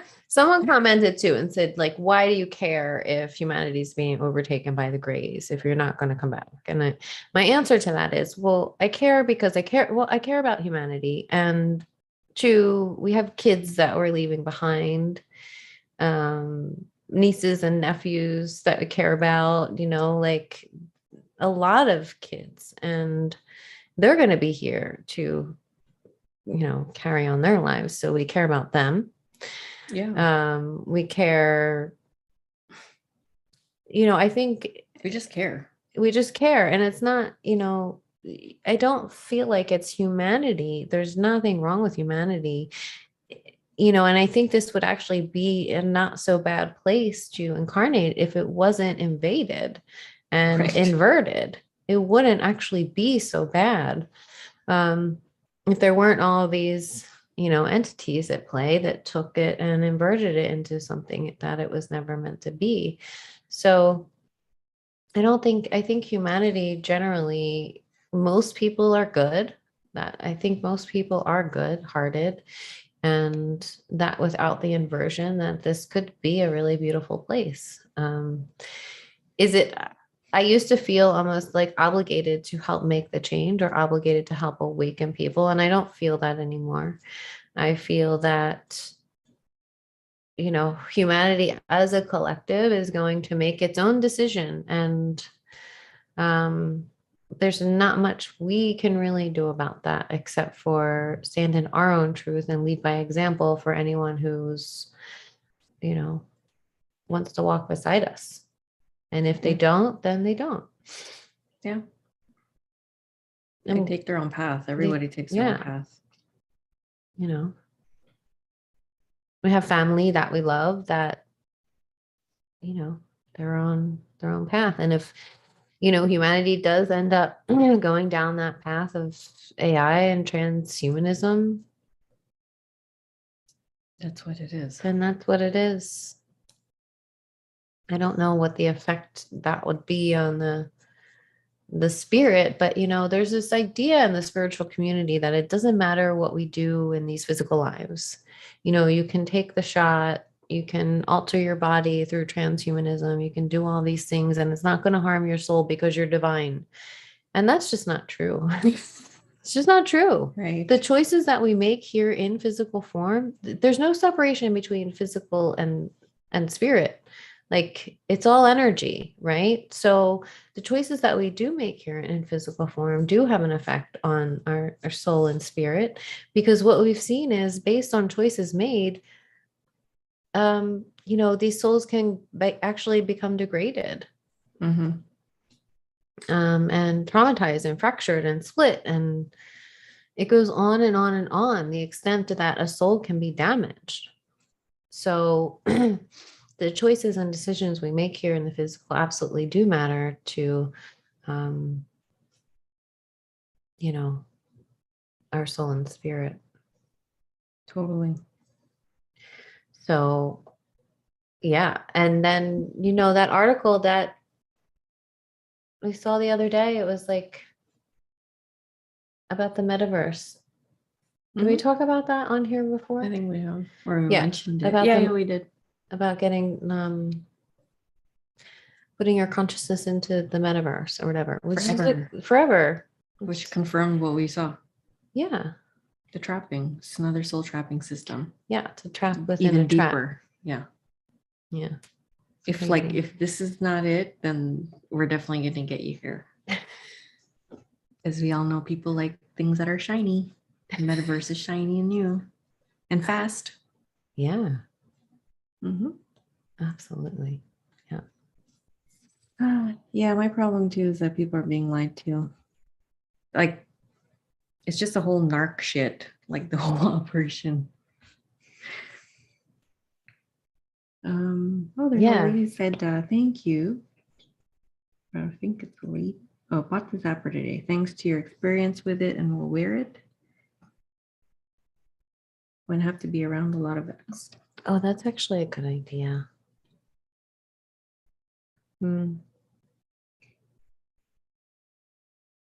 Just zap people. It's kind of like the dog collar, but like a hula hoop around us so that no one could come into our space. The dog zapper collar. Oh, that was nice, Chloe. Just saw my first card today, parked with an anti-mist sticker on it saying no new normal. And I left a note on the card telling them I love their sticker. That's cute. Yeah. Yeah, not on Facebook either anymore. It's done too. It's there, but Yeah. no participation. Yeah.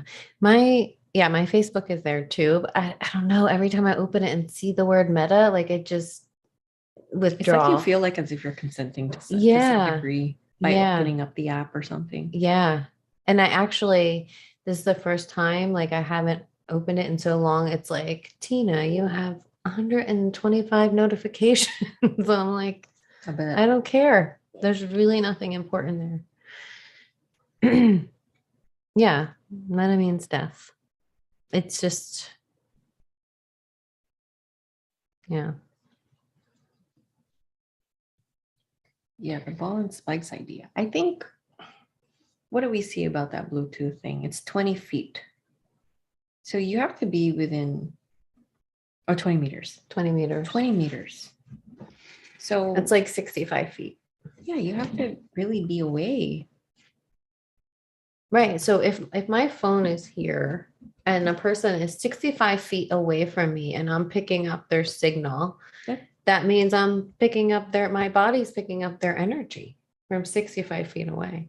Yeah. And so imagine going to a zoo, a free zoo. Free zoo. And it was Earth Day celebration. And it was Earth Day, yeah. Yeah. Oh my God, there's so many. So many. Yeah. So even like living in the apartment building, I feel like my body has had to get used to picking up on those signals. I think you've gotten better here. I feel that. From when it really started to pick up. Yeah. Like when everyone got it. Yeah. But I feel you've adapted to the environment here, which is good. Yeah. That's a good sign. What do we? I can't believe you have to say this. I'm glad you've adapted to your apartment, even though you live alone. Yeah. Yeah. I remember when my upstairs neighbor got the shot. I felt it. Yeah. I felt I it. remember that. And I thought I was crazy. I'm like, what is wrong with me? And then I was sitting on my porch and she comes home. This was like a few days later after I was like feeling really, really sick. And she happens to say, oh yeah, I got the shot on Tuesday and I haven't been feeling that well. And I'm like, I bet. literally alarm bells were going off in my head. I'm like, oh my God, that's insane. Literally insane. Yeah. Yeah.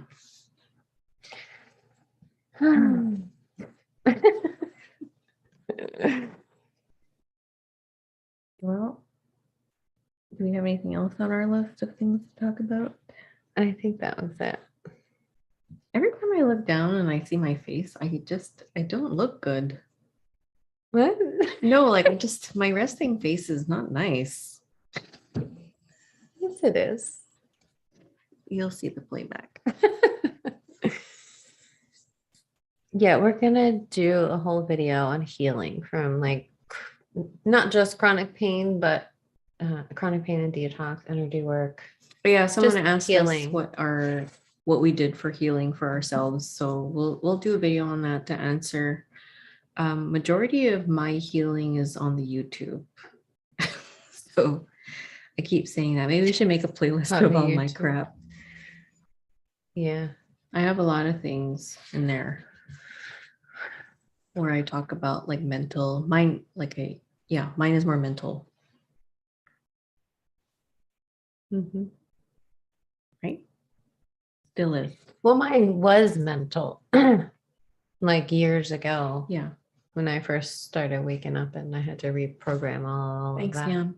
stuff. But I got the mental pretty good and under control. And now it's still dealing with like physical stuff. So yeah, and it's mostly energetic. It's mostly still learning how to manage my energy. And that's really most of the work for an empath is really learning how to manage your energy. Yeah. Yeah. Yeah. I just remember that day, like there was a day that we had to like watch kids and stuff, and then had contact with, a couple people that were like really empty vessels and sucking the life out and all the kid energy and all the stuff. Like after that day, I think I just like passed out. I just knocked out. I was next to Tina, I just passed out, which is not really like me, right? I'm not that easy. That was really too easy. And I was just like, oh, I was making excuses. And she's like, you're just really tired. And I was like, yeah, you're right. It was just a lot of energy that I'm not used to. It was just, it was a lot.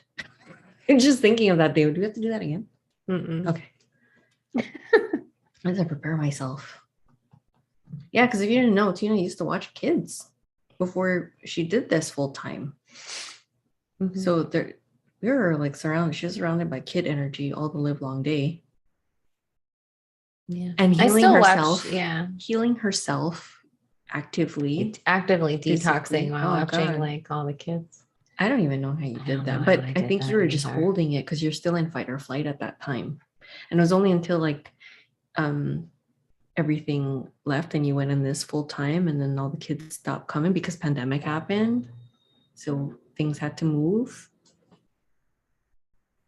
And then you're able to be in your own space really fully. I enjoyed that time though, because I didn't have anything to think about. Like I literally just watched the kids. They left. You take a nap. Take a nap. That was it. Like I really enjoyed that time. Really, literally not having anything to think about, and that's when I was doing a lot of meditation and like getting myself into trance and those kinds of things because I didn't have anything else to occupy my mind. There's no emails to answer, there's no clients to meet, there's no videos to do. It was literally, I was just nannying during the day and working on healing my body. And that was it. So that was I really enjoyed that. Just, yeah. So I still do watch the kids once in a while. But not a full-time gig as it Not- was. This is just like a once in a maybe. When people need help or whatever, I don't mind because all the kids that I watched then, they have new siblings now. And they're babies. So Yeah, you got a really good one. Easy. yeah. Yeah. Yep. I don't know why YouTube holds these comments. Well, thank you guys. Yes, we will call it a night. So many other YouTube videos to do. So we had put a poll on So yes, what is it? They want to do sessions with commentary. So yeah, that's on our upcoming schedule, amongst other things. There's just so much to talk about. You know what happens with us is that we get immersed in the work, and then time passes, like as you've seen, we show up and we don't do what we were supposed to do. So we did that poll for nothing. So it's like, no, but it's good to know what you guys are interested in. So, but yeah, the Q&As are things that we like to do, and at least to address things that we get through comments.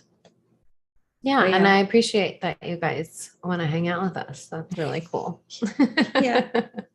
But we will get to that. There's that one session that I really would like to go. That'll probably just take like 3 hours because it's a 2-hour session, and then adding our commentary would make it longer. So we need like 3 hours Oh, what? to do that. Well, it's The been whole 2.5 here already. Really? Yes. Oh my God, it's true. I'm not good at math, and I have to teach my son math tomorrow. Oh, God.